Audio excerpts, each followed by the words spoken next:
धर्मराज की सजा। Selected point number 3319 தர்மராஜனுடைய தண்டனைகள். यहाँ तो इस अन्याय की दुनिया में न्याय नहीं मिलेगा, இங்கு இந்த அநியாயத்தின் உலகத்தில் நியாயம் கிடைக்காது.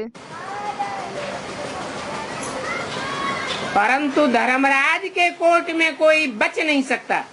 ஆனால் தர்மராஜனுடைய கோர்ட்ல யாராலுமே தப்பிக்க முடியாது. बच्चों की एक एक चलन को बाप बताते हैं। குழந்தைகளுடைய ஒவ்வொரு நடத்தையும் தந்தை சொல்கிறார். कि धर्मराज नोट करते जाते हैं। என்னவென்றால் தர்மராஜ் அதை நோட் செய்து கொண்டே செல்கிறார். ड्रामा में ये पार्ट है, सजा देने वाला भी वही है। டிராமாவில் இந்த பாட்டு இருக்கிறது, தண்டனையை கொடுக்கக்கூடியவரும் அவர்தான் ஆவார்.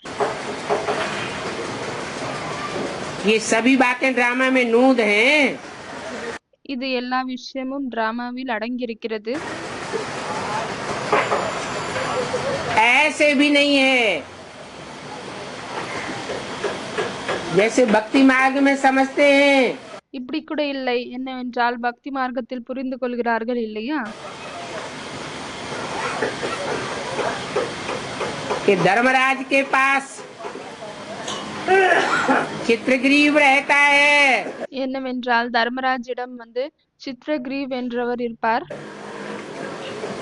वो चौपड़ी में सब नोट करके रखता है। அவர் ஒரு சார்ட்ல எல்லாமே குறித்து வைக்கிறார், நோட் பண்ணி வைக்கிறார். இப்படி பக்தி மார்க்கத்தில் புரிந்து கொள்ளும் போல் இல்லை. तो ऐसे नहीं है ஆகவே இப்படி இல்லை. कि कोई किताब है जिसमें बैठ लिखते हैं। என்னவென்றால் ஏதோ ஒரு புத்தகம் இருக்கிறது, அதுலதான் அமர்ந்து கொண்டு எழுதுகிறார் என்று இல்லை. नहीं, ड्रामा में ये सब नूद है। இல்லை, இது அனைத்தும் டிராமாவில் அடங்கியிருக்கிறது. तुम्हारी करतूत की भी नूद है। உங்களுடைய செயல்களும் அடங்கியிருக்கிறது. तो सजा खाने ஆகவே தண்டனை और सजा देने वाले की भी नूद है। ஆகவே தண்டனை அனுபவிப்பது மற்றும் தண்டனையை கொடுக்கக்கூடியவங்க, இவங்க ரெண்டு பேருமே டிராமாவில் அடங்கியிருக்காங்க. किनको मिलेगी ज्यादा सजा और क्यों? யாருக்கு அதிகமாக தண்டனை கிடைக்கும் மற்றும் ஏன் கிடைக்கும்?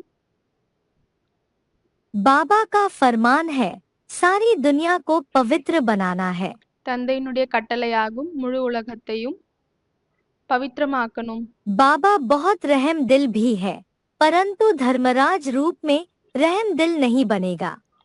பாபா மிகவும் கருணை உள்ளம் கொண்டவர் ஆவார், ஆனால் தர்மராஜனுடைய ரூபத்தில் கருணை உள்ளம் கொண்டவராக இருக்க மாட்டார். कहते हैं जो हमारे बच्चे बन फिर भूल करते हैं, சொல்கிறார், யார் என்னுடைய குழந்தையாக ஆகிவிட்டு பிறகு தவறுகள் செய்கிறாங்களோ तो उनको सोना दंड देता हूँ, அப்பொழுது அவர்களுக்கு நான் 100 மடங்கு தண்டனையை கொடுக்கிறேன். क्योंकि उन्हों की डायरेक्ट सेवा करता हूँ। ஏனென்றால் அவர்களுக்கு டைரக்டாக சேவையை செய்கிறேன். मुरली तारीख 22 अगस्त 1961 पृष्ठ 2 आदि।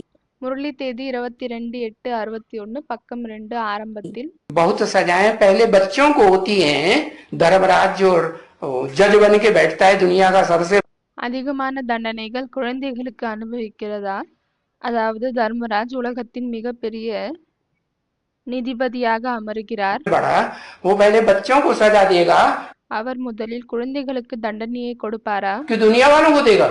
இல்லையானால் உலகத்தினருக்கு கொடுப்பாரா? पहले तो अपने बच्चों को सजा देगा ना। சிறிய தன்னுடைய குழந்தைகளுக்கு தான் முதலில் தண்டனை கொடுப்பார். ताकि दुनिया वाले न कहें कि ये तो क्या करते हैं। ஏனென்றால் உலகத்தினர் சொல்லக்கூடாது. என்ன சொல்லக்கூடாது? என்னவென்றால் இவர் இதை செய்வதில்லை. என்ன செய்வதில்லை? क्या कहते हैं? वो अरे पक्षपात करते हैं। அதாவது பார்ஷலிட்டி பண்றார் என்று. अंग्रेजी में क्या कहते हैं? அதை இங்கிலீஷ்ல என்ன சொல்லுவாங்க? वही वही हाँ ये पार्टी क्या? हाँ पार्शियलिटी करते हैं, हाँ पार्शियलिटी करते हैं। அதாவது பார்ஷியலிட்டி செய்றார் என்று.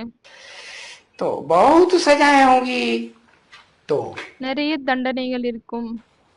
पार्शियलिटी करते हैं, लोग कहेंगे ना, है जो ஆகவே பார்ஷியலிட்டி செய்றாங்க என்று மக்கள் சொல்வாங்க இல்லையா? अपने नजदीक होते हैं जन्म जन्मांतर के, என்னவென்றால் யார் தன்னுடைய அருகில் இருக்கிறார்களோ நிறைய பிறவிகளுக்கு उनके साथ पार्शियलिटी नहीं करते हैं, அவங்களோடு பார்ஷியலிட்டி செய்வதில்லை. और जो दूर होते हैं उनके साथ पार्शियलिटी करते हैं। மற்றும் யார் தூரமாக இருக்கிறார்கள் அவங்களோட பார்ஷியலிட்டி செய்றாங்க என்று மனிதர்கள் சொல்வாங்க இல்லையா? बहुत सजाएं क्यों होंगी? அதிகமான சஜை அதாவது தண்டனைகள் ஏன் இருக்கும்? बहुत और कम सजाओं का भी हिसाब होगा कि नहीं? நிறைய மற்றும் குறைந்த தண்டனையினுடைய கணக்கும் ஏதோ ஒன்று இருக்கும் இல்லையா? हाँ? क्या हिसाब होगा? என்ன माला में जो बच्चे नीचे के मण के होंगे மாலையில் எந்த குழந்தைகள் தாழ்ந்த மணிகளாக இருப்பார்களோ तो उनको ज्यादा सजाएं, और उसमें அவங்களுக்கு அதிகமான தண்டனைகள். மற்றும் அதுல கூட भी दो प्रकार के, एक लेफ्टिस्ट இரண்டு விதமாக இருக்கிறார்கள். ஒன்னு வந்து லெப்டிஸ்ட், और एक राइटियस। तो இன்னொருத்தவங்க ரைட்டியஸ். ज्यादा सजाएं किसको? அப்பொழுது அதிகமான தண்டனை யாருக்கு கிடைக்கும்? लेफ्टिस्ट को। और उसमें भी मालाएं तो अनेक हैं, இடதுபுறம் இருக்கக்கூடியவர்களுக்கு கிடைக்கும். அதுல கூட மாலை நிறைய இருக்கிறது. 8 की माला, फिर 8னுடைய மாலை, அதற்கு பிறகு 108 की माला, फिर 108னுடைய மாலை. ब्रह्मा की 1000 भुजाएं, कहते हैं ना श्री श्री 1000। பிரம்மாவினுடைய 1000 கரங்கள் சொல்கிறார்கள் இல்லையா? ஸ்ரீ ஸ்ரீ 8 स्वामी जी महाराज, उन्होंने टाइटल रख लिया ना, 1008 சுவாமி மகாராஜ் என்று அவர்கள் தன்னுடைய டைட்டிலை வைத்து கொண்டார்கள் இல்லையா? अपने ऊपर है तो बाबा के टाइटल। ஆனா இது வந்து பாபாவினுடைய டைட்டில் ஆகும்.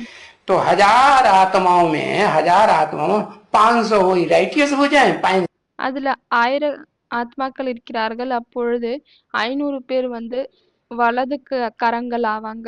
இன்னொரு 500 हुए लेफ्टिस्ट भुजाएं। सहयोगी तो बनती है ना, 500 ஆத்மாக்கள் வந்து இடது கரம் சேர்ந்தவர்களாக இருக்கிறார்கள். ஆனால் சகயோகியாக ஆகுறாங்க இல்லையா? सहयोग देती है कि नहीं? तो जो सहयोग சகயோகம் கொடுக்கறாங்களா இல்லையா? देती है काम में, ஆகவே யாரு வந்து வேலையில் சகயோகத்தை கொடுக்கறாங்களோ तो सहयोगी भुजाएं। अब लेफ्टिस्ट हैं या அப்பொழுது அவங்க வந்து சகயோக கரங்கள் ஆகி விட்டாங்க. राइटियस हैं वो अलग बात। அதுலயும் லெப்டிஸ்டா இருந்தாலும் तो சரி, ரைட்டியஸா இருந்தாலும் சரி, அது வந்து தனி விஷயமாகும். तो सजाएं ज्यादा किनको होंगी?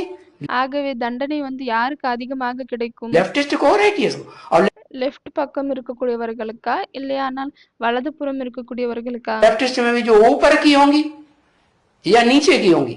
இடதுபுறத்திலும் யாரு வந்து மேல இருக்கிறாங்க அவங்களுக்கா இல்லையானால் கீழே இருக்காங்க அவங்களுக்கா? हाँ? लेफ्टिस्ट में भी जो नीचे के मण के होंगे லெப்டிஸ்ட்ல கூட யாரு கீழே இருக்கக்கூடிய மணிகளாக இருப்பார்களோ हैं, उनको सजाएं जाता हूँ। அவங்களுக்கு தான் வந்து தண்டனை அதிகமாக இருக்கும். जब उल्टी सीढ़ी चढ़ेंगे எப்பொழுது வந்து தலைகீழான ஏணியை ஏறுகிறார்கள் तो नीचे से मणकों से ऊपर चढ़ेंगे कि ऊपर से नीचे आएंगे? அப்பொழுது கீழே இருந்து மேலே ஏறுவாங்களா இல்லைன்னா மேல இருந்து மணிகள்ல இருந்து கீழே வருவாரா? हाँ, नीचे से ऊपर चढ़ेंगे। கீழே இருந்து மேலே ஏறுவாங்க. तो बताया ஆகவே சொல்லியிருக்கிறார். बाबा समझाते भी रहते हैं। பாபா புரிய வைத்து கொண்டு கூட இருக்கிறார். झूठ बोलेंगे तो गिर पड़ेंगे। பொய் சொன்னால் விழுந்து விடுவீர்கள்.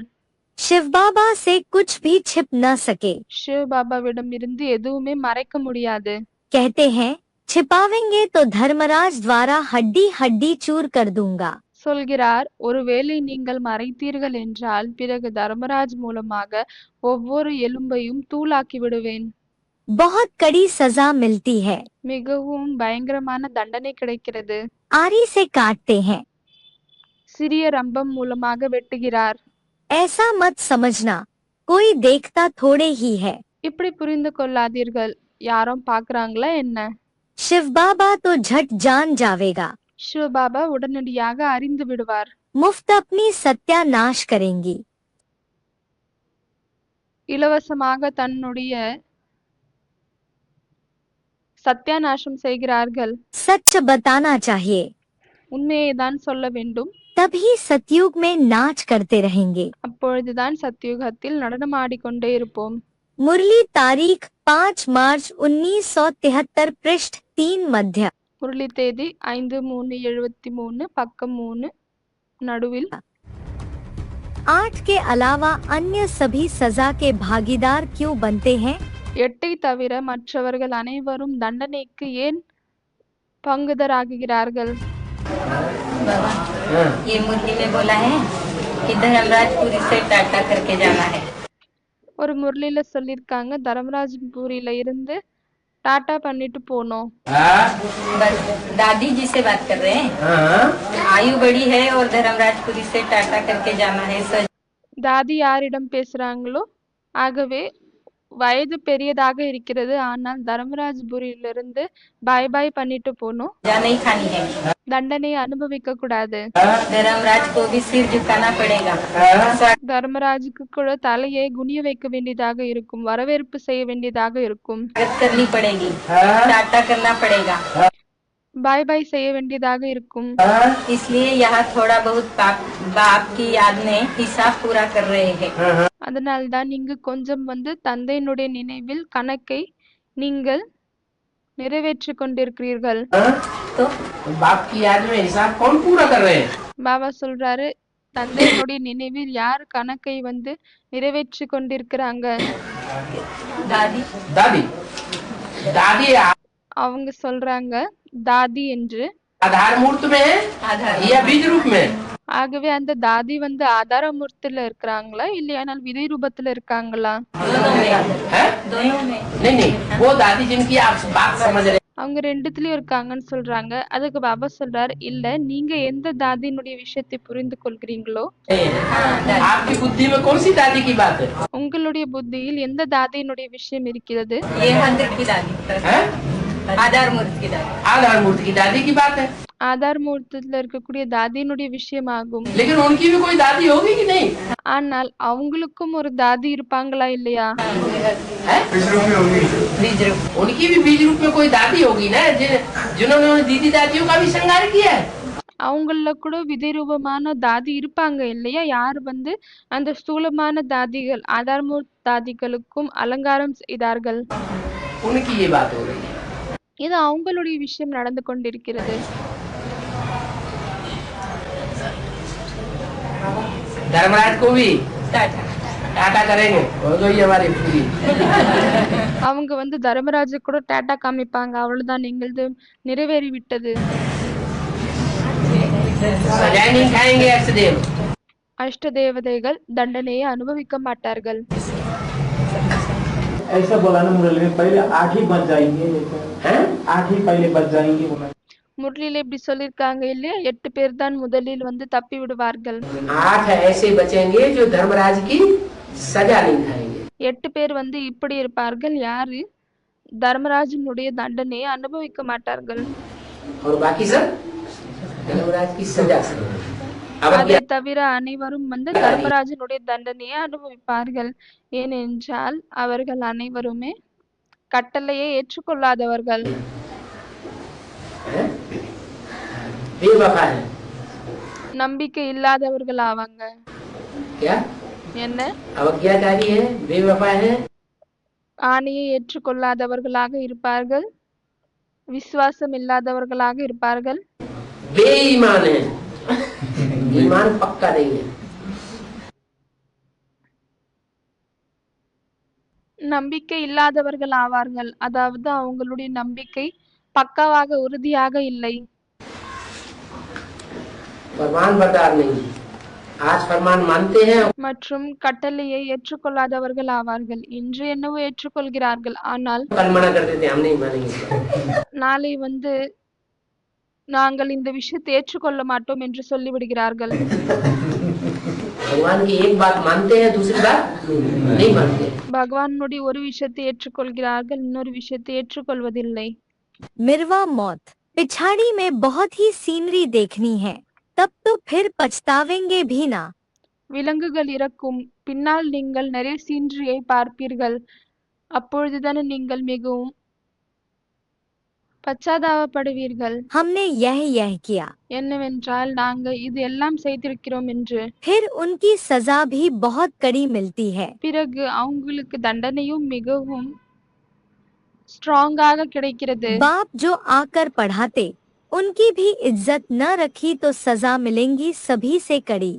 தந்தை வந்து படிப்பை சொல்கிறார், பிறகு அவருக்கும் மரியாதையை வைப்பதில்லை என்றால் பிறகு அவங்களுக்கு மிகவும் பயங்கரமான தண்டனை கிடைக்கும். सभी से कड़ी सजा उनको मिलेंगी जो எல்லாத்தை விட பயங்கரமான தண்டனை யாருக்கு கிடைக்கும் என்றால் विकार में जाते हैं யார் விகாரத்தில் செல்கிறார்கள் மற்றும் या शिव बाबा की बहुत ग्लानि करने निमित्त बनते हैं। சிவபாபாவிற்கு மிகவும் அதிகமாக அவதூறம் செய்வதற்காக நிமித்தமாகிறார்கள். அவர்களுக்கு தான் மிகவும் அதிகமாக தண்டனை கிடைக்கும். मुरली तारीख 3 जनवरी 1971 पृष्ठ 3 मध्य। முரளி தேதி 3/1/71 பக்கம் 3 நடுவில். कोई भी विकर्म करेंगे तो कड़ी सजा खानी पड़ेगी। எந்த விகர்மம் செய்தாலும் அதற்கு மிகவும் பயங்கரமான தண்டனையை அனுபவிக்க வேண்டியதாக இருக்கும். क्या करेंगे? என்ன செய்வாங்க? कोई भी विपरीत कर्म करेंगे, என்ன விபரீதமாக செயல்கள் செய்தாலும் जो श्रीमत कर्म करना सिखा रही है, जो बाबा श्रीमत देते हैं कि ऐसे कर्म करो, ஸ்ரீமத் எந்த கர்மங்களை செய்யுங்கள் என்று கற்றுக் கொடுக்கிறது. பாபா எந்த கர்மங்களை செய்யுங்க என்று சொல்கிறார். ऐसे कर्म ना करो, இப்படிப்பட்ட கர்மங்களை செய்யாதீர்கள் என்று சொல்கிறார். श्रीमत देते हैं ना, कर्म कर्म विकर्म की गति समझाते हैं ना। அவர் ஸ்ரீமத்தை கொடுக்கிறார் இல்லையா? கர்மங்கள் அகர்மங்கள் மற்றும் விகர்மங்களுடைய நிலையை புரிய வைக்கிறார் இல்லையா? तो अगर विकर्म माना विपरीत कर्म करेंगे, जो मैं बताता हूँ कर्म करना, ஆகவே விகர்மங்கள் அப்படியானால் விபரீதமான கர்மங்களை செய்கிறீர்கள். எந்த கர்மங்களை நான் செய் என்று கற்றுக் கொடுக்கிறேனோ उस कर्म के विपरीत कर्म अगर करेंगे, मेरी அந்த கர்மங்களுக்கு விபரீதமான கர்மங்களை செய்கிறீர்கள், आज्ञा का उल्लंघन करेंगे, என்னுடைய ஆணையை மீறுகிறீர்கள், तो कड़ी सजा खानी पड़ेगी। அப்பொழுது பயங்கரமான தண்டனையை அனுபவிக்க வேண்டியதாக இருக்கும். धर्मराज की सजाएं बहुत कड़ी होती है, फिर तुमको वहाँ साक्षात्कार भी होगा। தர்மராஜனுடைய தண்டனைகள் மிகவும் கொடூரமானதாக இருக்கும். பிறகு உங்களுக்கு அங்கு சாட்சாத்காரமும் ஏற்படும். कि देखो तुमको हमने इतना समझाया, फिर भी तुमने ये पाप किए। धर्म என்னவென்றால் பாருங்க, உங்களுக்கு நான் இவ்வளவெல்லாம் புரிய வைத்தேன், அப்பொழுது கூட நீங்கள் இந்த தண்டனை பாவங்களை செய்திருக்கிறீர்கள் என்று சாட்சாத்காரம் ஏற்படும். धर्मराज बाबा भी साक्षात्कार करावेंगे, फिर कहेंगे अब खाओ सजा। தர்மராஜ் பாபாவும் கூட சாட்சாத்காரத்தை செய்விப்பார்.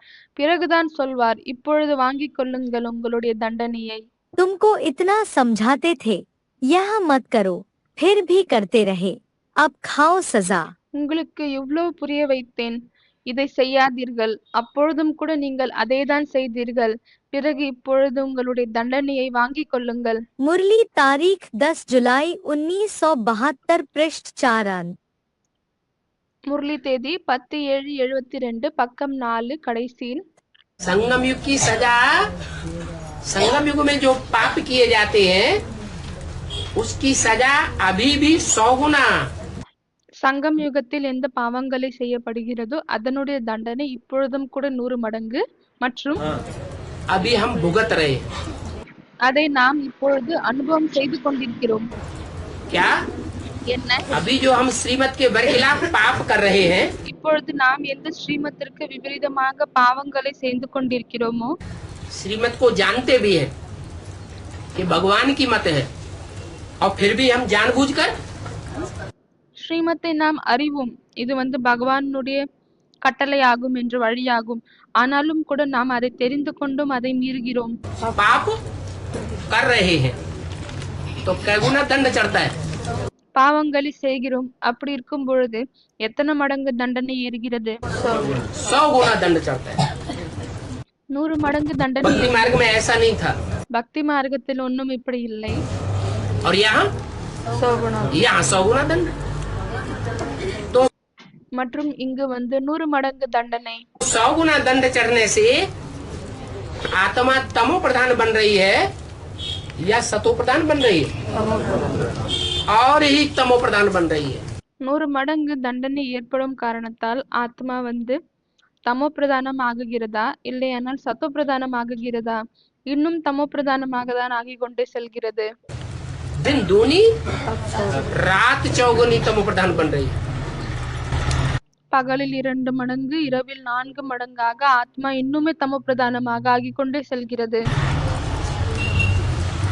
इसका मतलब बीमारी और निंदा ये दंड अभी तो बाबा ने बोला அதற்கு அவங்க கேக்குறாங்க, இப்படி என்றால் பிறகு ஏதாவது நோய் வருகிறது, அதுவும் தண்டனையா என்ன?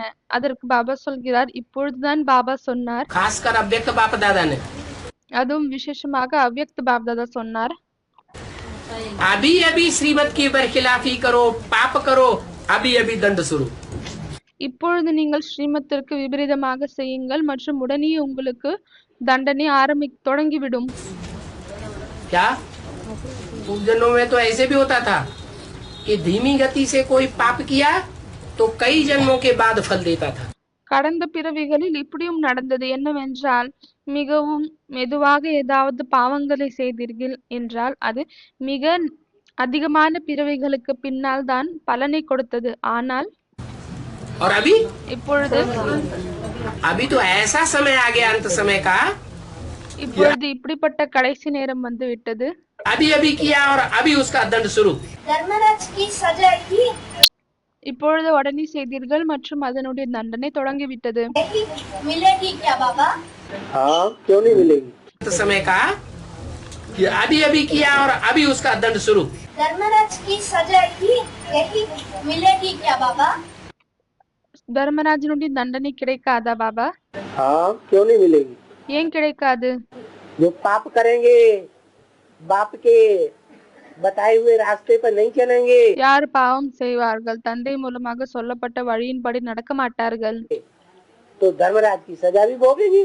அப்பொழுது தர்மராஜனுடைய தண்டனையும் அனுபவிப்பார்கள். इसी जन्म में मिलेगी क्या बाबा? है इसी जन्म में मिलेगी क्या बाबा? इसी जन्म में. இதே பிறவியில கிடைக்குமா என்ன பாபா? பாபா சொல்கிறார், இதே பிறவியில் தான் इसी शरीर से இதே உடல் மூலமாக शरीर धारण करा के सजा देंगे. சரீரத்தை தாரணை செய்வித்து தண்டனையை கொடுப்பார். ऐसे नहीं सूक्ष्म में सजाएं खाएंगे.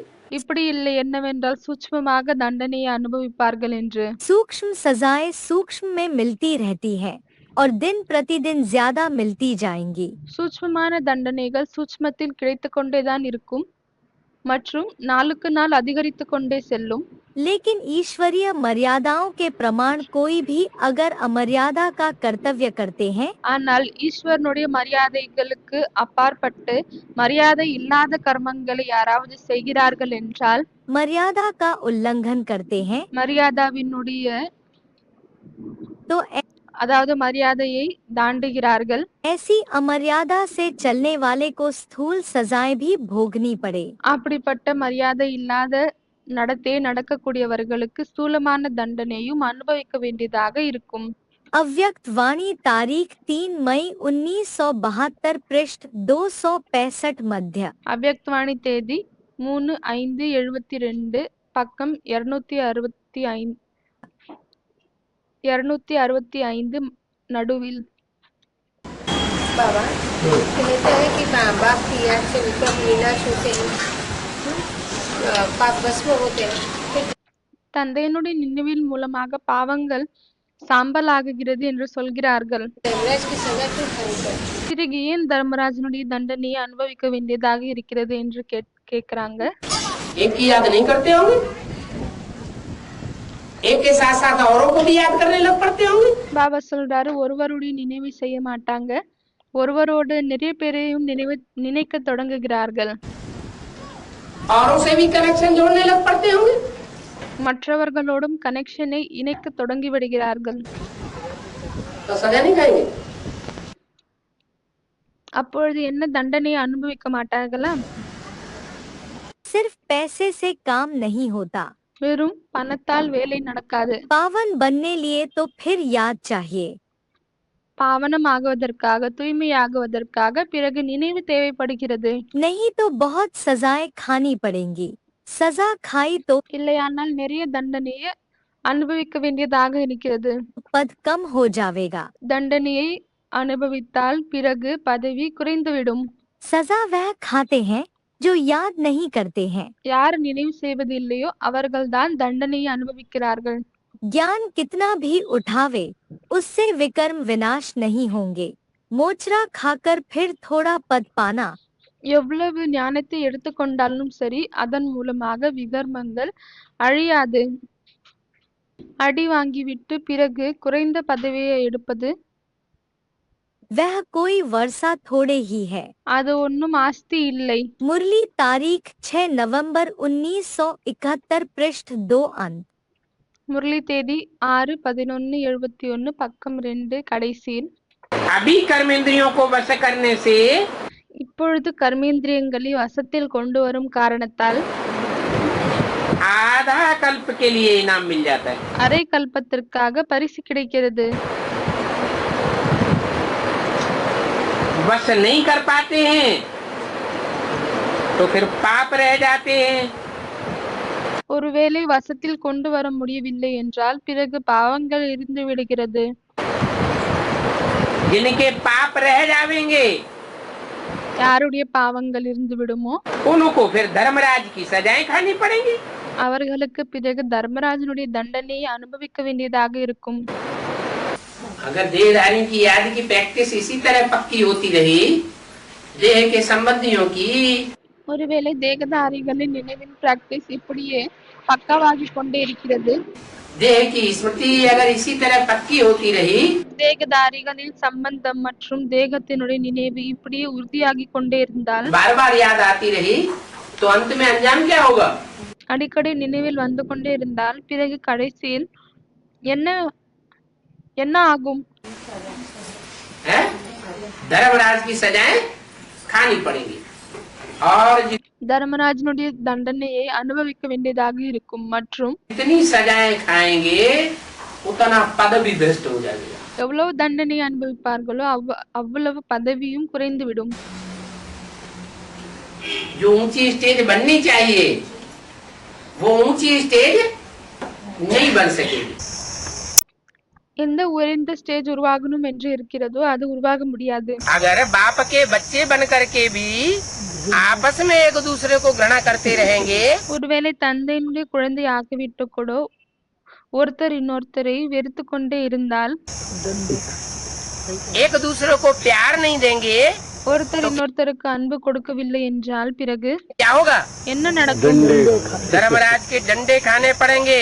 தர்மராஜனுடைய அடியை வாங்க வேண்டியதாக இருக்கும்.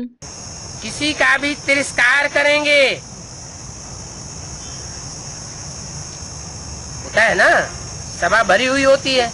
யாரை வேணாலும் ஒதுக்கினால் இப்படி நடக்கிறது இல்லையா? ஒரு சபை இருக்கிறது, நிறைந்திருக்கிறது. किसी के ऊपर खार खाए हुए बैठे होते हैं, அப்பொழுது யாருன்னா வந்து பழி வாங்கணும் என்று அங்கு அமர்ந்திருப்பார்கள். तो साहब के सामने उसकी थू थू दैया करवा देते हैं। அப்பொழுது அனைவருக்கும் முன்னால் என்ன செய்கிறார்கள்? அவங்களுடைய அவமானத்தை செய்து விடுகிறார்கள். तो बाप कहते हैं बड़ी सभा में किसी का तिरस्कार करेंगे, अपमान करेंगे, ஆகவே தந்தை சொல்கிறார், ஒரு நிறைந்திருக்கும் சபையில் யாரையாவது ஒதுக்குறீர்கள், அவங்களை அவமானம் செய்கிறீர்கள். तो बाप कहते हैं धर्मराज के डंडे खावेंगे। அப்பொழுது தந்தை சொல்கிறார், தர்மராஜனுடைய அடி வாங்குவீர்கள். तब भी नफरत नहीं रखो, ஆகவே எப்பொழுதுமே நீங்கள் வெறுப்பு வைக்காதீர்கள். कोई का भी तिरस्कार नहीं करो। யாரையும் ஒதுக்காதீர்கள், அவமானம் செய்யாதீர்கள். क्यों? जो जैसा करेगा वो वैसा स्वतः ही पाएगा। ஏன் அப்படி? ஏனென்றால் யார் எப்படி செய்வார்கள், என்ன செய்வார்களோ அவர்கள் அதை தானே எடுத்துக்கொள்வார்கள். इसमें हमारे कुछ करने की दरकार, हम क्यों अपना पाप कर्म बनावे? இதுல நமக்கு எதுவும் செய்ய வேண்டியதாக இல்லை. நாம் ஏன் வீணாக நாமளே அந்த பாவத்தை செய்து கொள்ளணும்?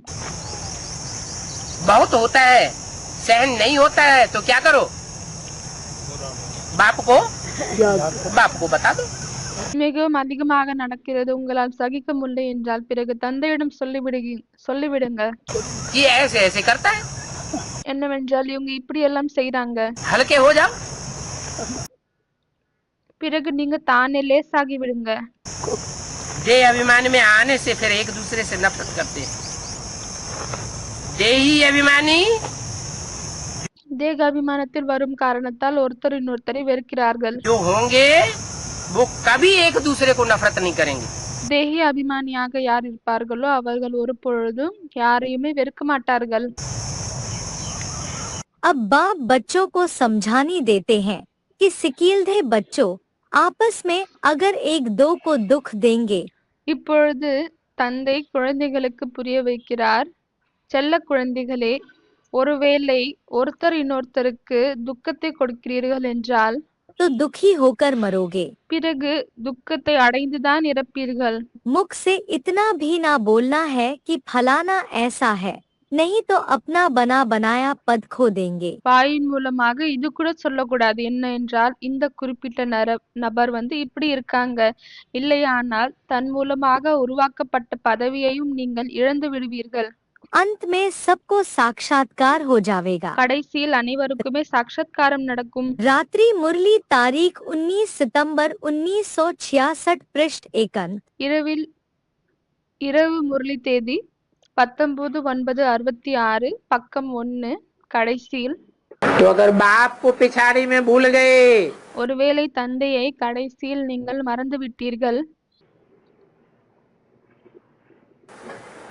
अथवा फारकती दे दी, இல்லையானால் அதாவது விடுதலை கடிதத்தை எழுதி கொடுத்து விட்டீர்கள், तो तुम बहुत रोएंगे அப்பொழுது நீங்கள் அதிகமாக அழுவீர்கள். और सजाएं भी बहुत खावेंगे, क्योंकि மற்றும் தண்டனையும் அதிகமாக அனுபவிப்பீர்கள். पापों का बोझा रह जाता है। ஏனென்றால் பாவங்களின் சுமை இருக்கிறது. तो फिर ऐसों के लिए ट्रिब्यूनल बैठती है। பிறகு இப்படிப்பட்டவர்களுக்காக ட்ரிபியூனல் அமர்கிறது. साक्षात्कार कराते हैं तुमने फलाने जन्म में, சாட்சாத்காரத்தை செய்விக்கிறாங்க. என்னவென்றால், நீங்கள் இப்படிப்பட்ட குறிப்பிட்ட பிறவியில் ये पाप किए थे। இந்த பாவத்தை செய்தீர்கள். काशी करवट में भी साक्षात्कार कराते हैं। காஷி கருவட்ல கூட சாட்சாத்காரத்தை செய்விக்கிறாங்க. सजा तो देते हैं ना, தண்டனையை கொடுக்கறாங்க இல்லையா? यहाँ भी साक्षात्कार कराए। இங்கேயும் கூட சாட்சாத்காரத்தை செய்வித்து धर्मराज तुमको कहेंगे, देखो தர்மராஜ் உங்களுக்கு சொல்வாரு என்னவென்றால், பாருங்க, कि बाप तुमको इस ब्रह्मा तन से कितना पढ़ाता था। தந்தை உங்களுக்கு இந்த பிரம்மாவினுடைய உடலின் மூலமாக எவ்வளவு படிப்பித்தார், कितना समझाता था, எவ்வளவு புரிய வைத்தார், तुमको इतना सिखलाया, உங்களுக்கு இவ்வளவு கற்பித்தார். फिर भी तुमने ये पाप किए। அப்பொழுது கூட நீங்கள் இந்த பாவத்தை செய்தீர்கள். न सिर्फ इस जन्म के, परंतु जन्म जन्मांतर के पापों का साक्षात्कार धर्मराज करावेगा। வெறும் இந்த பிறவியினுடையது மற்றும் இல்லை, ஆனால் நிறைய பிறவிகளின் பாவங்களின் சாட்சாத்காரத்தை தர்மராஜ் ஏற்படுத்துவார், காமிப்பார். टाइम इतना लगता है जैसे कि बहुत जन्म सजा खा रहे हैं। இவ்வளவு டைம் பிடிக்கிறது. என்னவென்றால், நீங்கள் அனுபவம் செய்கிறீர்கள், நிறைய பிறவியின் தண்டனையை நாம் அனுபவிக்கிறோம் என்று. फिर बहुत पछतावेंगे, பிறகு மிகவும் அதிகமாக வருத்தம் அடைவீர்கள், बहुत रोएंगे, परंतु कुछ भी नहीं हो सकता। அதிகமாக அழுவீர்கள், ஆனால் எதுவுமே நடக்காது. इसलिए हम पहले से बता देते हैं, அதனால்தான் நான் முதலியே சொல்லி விடுகிறேன், अगर बाप का नाम बदनाम किया ஒருவேளை தந்தையினுடைய பெயரை கெடுத்து விட்டீர்கள் என்றால் तो बहुत सजा खावेंगे। பிறகு அதிகமாக தண்டனையை அனுபவிப்பீர்கள். इसलिए बाप कहते हैं, बच्चे அதனால்தான் தந்தை சொல்கிறார், குழந்தைகளே, मुझे अपने सदगुरु के निंदक नहीं बनना। எனக்கு சத்குருவினுடைய நிந்தனை செய்யக்கூடியவங்களாக ஆகக்கூடாது. निंदक बनेंगे तो सजाएं भी खावेंगे। நிந்தனை செய்யக்கூடியவங்களாக ஆகினீர்கள் என்றால் பிறகு தண்டனையும் அனுபவிப்பீர்கள். आखिर कैसी होगी धर्मराज की सजा? கடைசியாக தர்மராஜனுடைய தண்டனைகள் எப்படி இருக்கும்? मनसा में तूफान तो बहुत आवेगा, परंतु कर्मेंद्रियों से न करना है। மனதில் புயல் அதிகமாக வரும்தான், ஆனால் கர்மேந்திரியங்கள் மூலமாக அதை செய்யக்கூடாது. कर्मेंद्रियों से कर बैठे तो उन कर्मेंद्रियों को काटा जावेगा। ஒருவேளை கர்மேந்திரியங்கள் மூலமாக செய்து விட்டீர்கள் என்றால் பிறகு அந்த கர்மேந்திரியத்தை வெட்டப்படும். वह अंग काटा जावेगा। அந்த இந்திரியத்தை, அந்த உறுப்பை வெட்டப்படும். अगर दान देकर फिर किस पर क्रोध किया तो वहाँ जबान काटी जावेगी। ஒருவேளை தானம் கொடுத்துவிட்டு பிறகு யார் மீதாவது கோபப்பட்டீர்கள் என்றால் பிறகு அந்த நாக்கு வெட்டப்படும். धर्मराज बाबा घड़ी घड़ी इंद्रियां कटवाते जावेंगे। தர்மராஜ் பாபா நொடிக்கு நொடி இந்திரியங்களை வெட்டி கொண்டே இருப்பார். मुरली तारीख 14 अप्रैल 1973 पृष्ठ 2 मध्य। முரளி தேதி 14/4/73 பக்கம் 2 நடுவில்.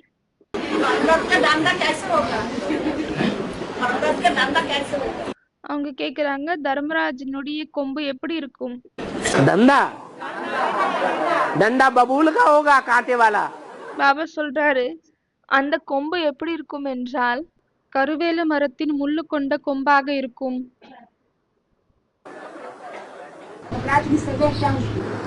धर्मराज सजा वो होती है जो गौ हत्या वालों को भक्ति मार्ग में बताई जाती है। தர்மராஜனுடைய தண்டனை என்னவாக இருக்கும் என்றால் எப்படி பக்தி மார்க்கத்தில் பசுமாட்டை சாவடிப்பதற்காக தண்டனை இருக்கும் என்று சொல்வார்களோ அப்படிதான் இருக்கும்.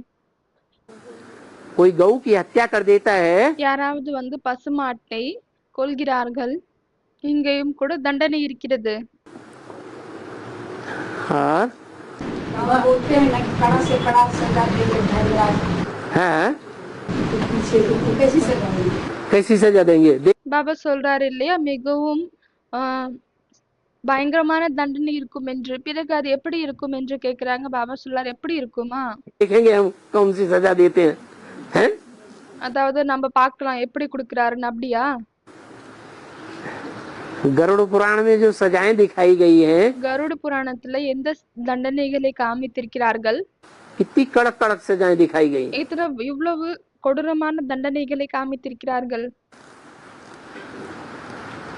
वो शरीर धारण करा के सजाएं देंगे। சரீரத்தை தாரணை செய்வித்து தண்டனையை கொடுப்பார். प्रश्न, धर्मराजपुरी क्या है? கேள்வி, தர்மராஜ்புரி என்றால் என்ன? उसका अनुभव कब और कैसे होता है? அதை எப்பொழுது மற்றும் எப்படி அனுபவம் செய்கிறோம்? उत्तर, அதற்கு பதில், धर्मराजपुरी कोई अलग स्थान नहीं है। தர்மராஜ்புரி ஏதோ தனியான ஒரு இடம் இல்லை. सजाओं के अनुभव को ही धर्मराजपुरी சஜா அதாவது தண்டனையினுடைய அனுபவம் செய்வதை தான் कहते हैं। தர்மராஜ்புரி என்று சொல்லப்படுகிறது. लास्ट में अपने पाप सामने आते हैं கடைசியில் தன்னுடைய பாவங்கள் முன்னால் வருகிறது. और चैतन्य में जमदूत नहीं है, மற்றும் யாரோ சைத்தன்யமான யமதூதுவன் கிடையாது.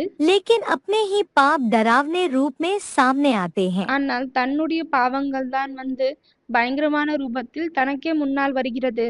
उस समय पश्चाताप और वैराग की घड़ी होती है। அந்த நேரத்தில் அதாவது வருத்தத்துக்கான, பச்சதாபம் படக்கூடிய மற்றும் வைராகியத்திற்கான நொடியாக இருக்கும். उस समय छोटे छोटे पाप भी भूत की तरह लगते हैं, அந்த நேரத்தில் சிறிய சிறிய பாவங்களும் கூட பூதம் போல தென்படும். जिसको ही कहते हैं यमदूत आए। அதற்கு தான் சொல்லப்படுகிறது என்னவென்றால் யமதூதுவன் வந்தாங்க என்று. काले आए, கருப்பாக வந்தாங்க, गोरे गोरे आए। வெள்ளையாக வந்தாங்க என்று சொல்லப்படுகிறது. ब्रह्मा बाप भी ऑफिशियल रूप में सामने दिखाई देते और छोटा பிரம்மா பாபா கூட அபிஷியல் ரூபத்தில் முன்னால் தென்படுகிறார் மற்றும் சிறிய सा पाप भी बड़े विकराल रूप में दिखाई देता, பாவம் கூட பெரிய அதாவது கொடூரமான ரூபத்தில் தென்படுகிறது. जैसे कई आईने होते हैं, எப்படியானால் நிறைய கண்ணாடி இருக்கிறது. जिसमें छोटा आदमी भी मोटा या लंबा दिखाई देता है। எதுல வந்து சிறிய மனிதன் கூட குண்டாக மற்றும் உயரமாக தென்படுகிறான். ऐसे अंत समय में पश्चाताप की त्राही त्राही होगी। அந்த மாதிரிதான் கடைசி நேரத்தில் பச்சாதாபம் படக்கூடிய ஐயோ ஐயோ என்று கதறுவார்கள். अंदर ही कष्ट होगा, உள்ளுக்குள்ளே வருத்தம் இருக்கும், जलन होगी। எரிந்து கொண்டே இருப்பார்கள். ऐसे लगेगा जैसे कोई खींच रहा है चमड़ी को। இப்படி அனுபவம் செய்வீர்கள் என்னவென்றால் யாரோ ஒருத்தவங்க எங்களுடைய தோலை இழுக்கிறார்கள் என்று. यह फीलिंग आएगी। இந்த ஃபீலிங் வரும். ऐसे ही सब पापों के सजाओं की अनुभूति होगी जो அப்படியேதான் அனைத்து பாவங்களின் தண்டனையின் அனுபவம் ஏற்படும். बहुत ही कड़ी है। எது மிகவும் கொடூரமானதாகும். इसको ही धर्मराजपुरी कहा गया है। இதைதான் தர்மராஜபுரி என்று சொல்லப்படுகிறது. अव्यक्त वाणी तारीख 11 अप्रैल 1983, அவ்யக்தவாணி தேதி 11/4/83, पृष्ठ 132 मध्य। பக்கம் 132 நடுவில். नहीं बाबा, दंड क्या मिलेंगे? தண்டனை என்ன கிடைக்கும் என்று கேக்குறாங்க. धर्मराज का दंड क्या मिलेगा? தர்மராஜனுடைய தண்டனை என்ன கிடைக்கும்? धर्मराज का दंड ऐसा कड़ा होगा, தர்மராஜனுடைய தண்டனை இப்படி வந்து ஸ்ட்ராங்காக இருக்கும். जो धीमा धीमा दंड होता है। எது வந்து ஸ்லோவான தண்டனையாக இருக்கிறது.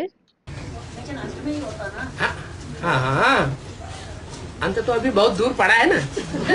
அப்ப அவங்க சொல்றாங்க அது கடைசியில தானே நடக்கும். பாபா சொல்றார் ஆமா, இப்ப இன்னும் வந்து கடைசி பின்காலம் வந்து இன்னும் தூரமாக இருக்கிறது தானே.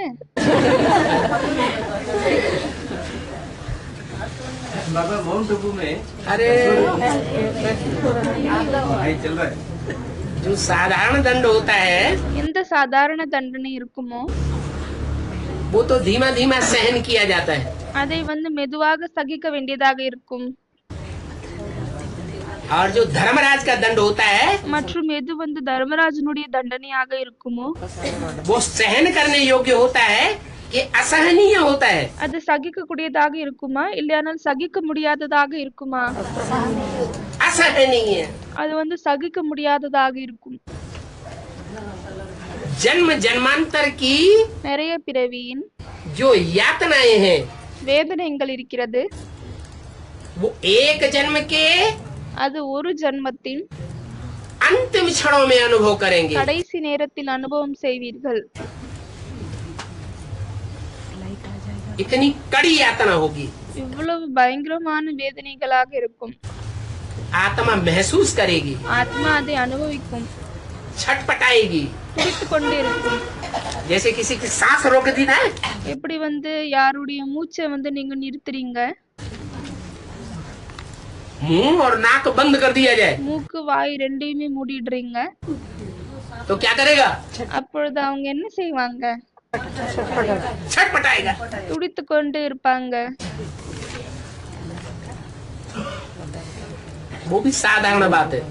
அதுவும் சாதாரணமான விஷயமாகும். विश्व में शांति होगी ही नई दुनिया में, உலகத்தில் சாந்தி ஏற்படும் புதிய உலகத்தில். संगम पर हो नहीं सकती। சங்கம் யுகத்தில் அது நடக்க முடியாது. यहाँ शांत बनने का पुरुषार्थ करते हैं। இங்கு சாந்தமாக இருப்பதற்காக புருஷார்த்தம் செய்கிறார்கள்.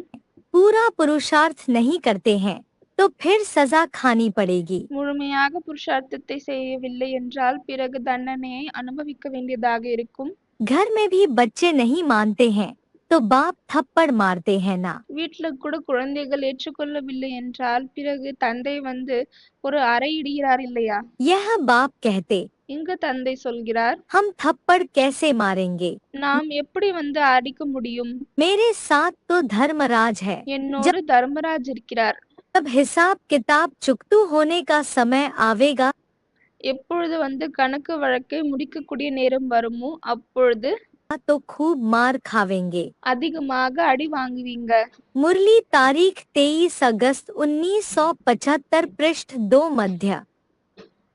முரளி தேதி 23/8/75, பக்கம் 2 நடுவில். और सजा ऐसे महसूस होगी जैसे जन्म जन्मांतर की सजा इकट्ठी खा रहे हैं।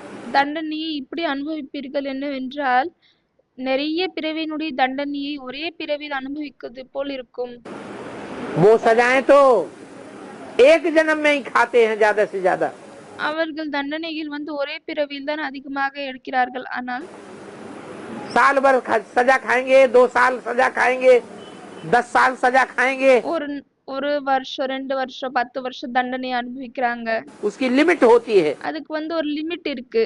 ஆனால் ये तो अनलिमिटेड सजा महसूस होगी आत्मा को। இங்கு ஆத்மாவிற்கு எல்லை இல்லாத தண்டனையின் அனுபவம் செய்யும் ஏற்படும்.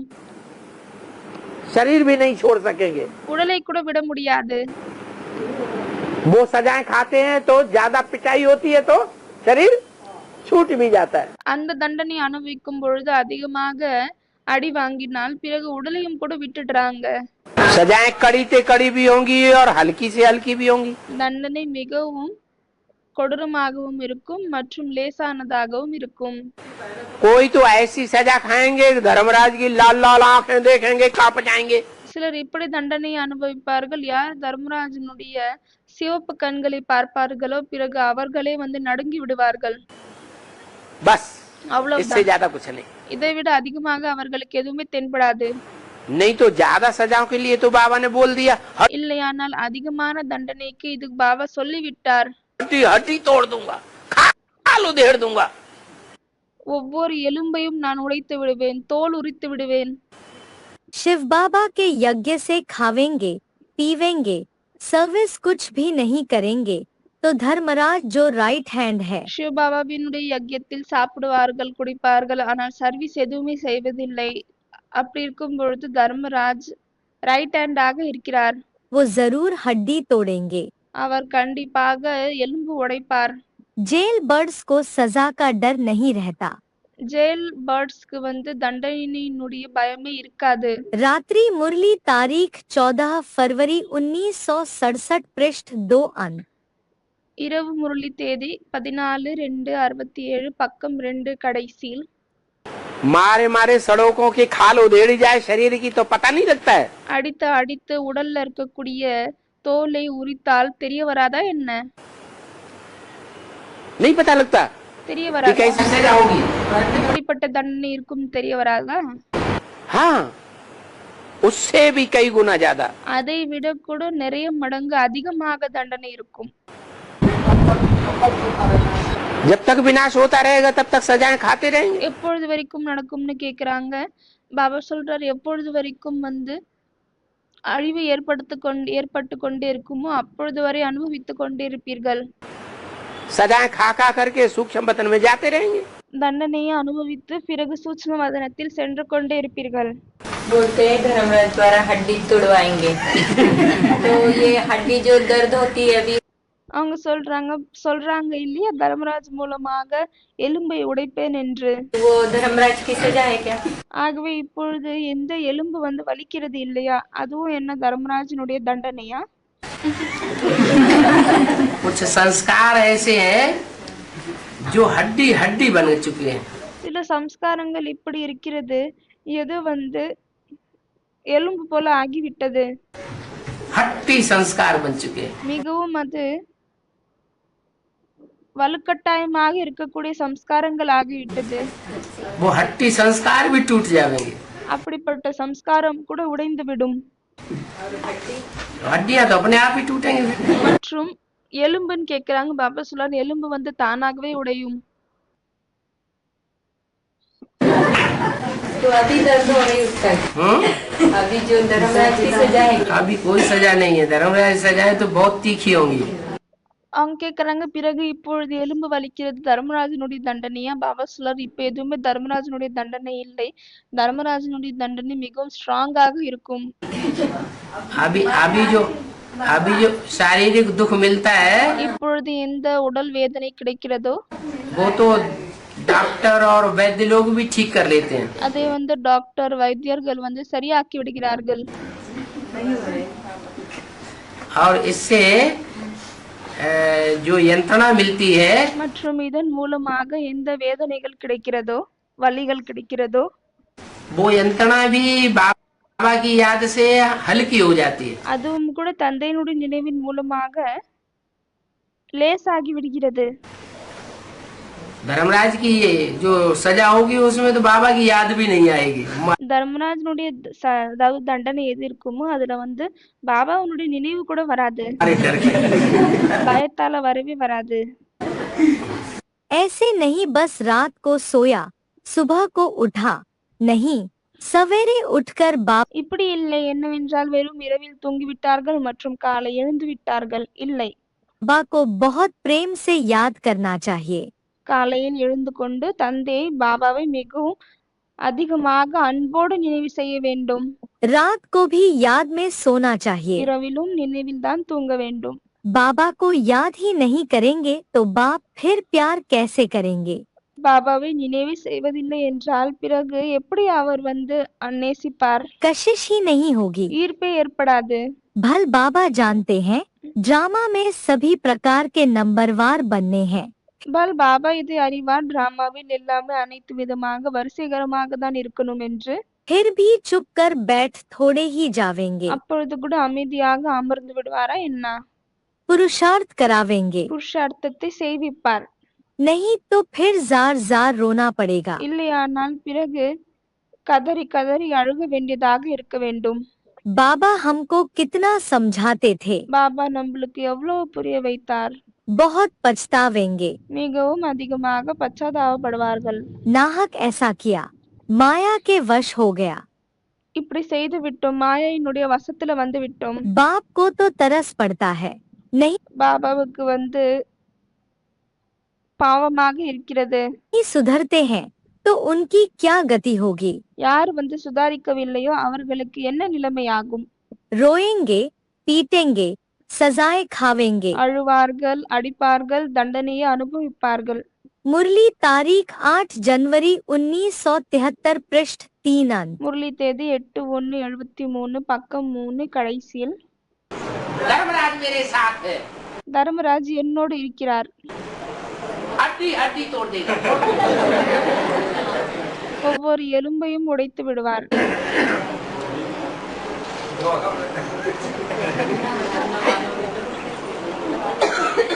छिलका चढ़ा हुआ है ना दूसरे धर्म का, மற்ற தர்மத்தினுடைய எந்த தோல் ஏறி இருக்கிறது? दूसरे दूसरे धर्मों का जो छिलका चढ़ा हुआ है மற்ற தர்மத்தின் எந்த தோல் ஏறி இருக்கிறதோ तो कहता खाल खींच के रख दूंगा। அப்பொழுது சொல்கிறார், அந்த தோலை இழுத்து வைத்து விடுவேன். छिलका कहो खाल कहो, அதை தோல்னு சொல்லுங்க. धर्मराज के डंडे तो प्रसिद्ध हैं। தர்மராஜனுடைய தண்டனைகள் பிரசித்தமாக இருக்கிறது. बहुत बच्चे हैं बाप को पहचानते नहीं हैं. नहीं तो बाप से तो बहुत डरना चाहिए. நிறைய குழந்தைகள் இருக்கிறார்கள். தந்தையை தெரிந்து கொள்வதே இல்லை. இல்லையானால் தந்தையை பார்த்து எவ்வளவு பயப்பட வேண்டும். उनके साथ धर्मराज भी है. அவரோடு தர்மராஜும் இருக்கிறார். बाप कहते हैं मेरी आज्ञा न मानी தந்தை சொல்கிறார், என்னுடைய கட்டளையை ஏற்றுக்கொள்ளவில்லை என்றால், मेरी इंसल्ट की எனக்கு இன்சல்ட் பண்ணீங்க என்றால், तो धर्मराज बहुत गुस्सा करेंगे. அப்பொழுது தர்மராஜ் மிகவும் கோபப்படுவார். हमारे बच्चे की अवज्ञा करते हो. எங்களுடைய குழந்தையின் அதாவது கட்டளை ஏற்றுக்கொள்ளாமல் இருக்கிறீர்கள். बाप का भी एक ही सिकीलधा बच्चा है. தந்தைக்கும் ஒரே ஒரு செல்ல குழந்தைதான் இருக்கிறாங்க. प्यारा तो लगता है ना. அன்பாலியாக தென்படுகிறார் இல்லையா? इनकी इंसल्ट करते हो तो कितनी सजाएं खावेंगे. இவருக்கு இன்சல்ட் செய்றீங்க என்றால் பிறகு எவ்வளவு தண்டனை அனுபவிப்பீர்கள். मुरली तारीख 6 नवंबर 1971 पृष्ठ 2 अंत 3 आदि. முரளி தேதி 6/11/71 பக்கம் 2 கடைசியில் 3 ஆரம்பத்தில்.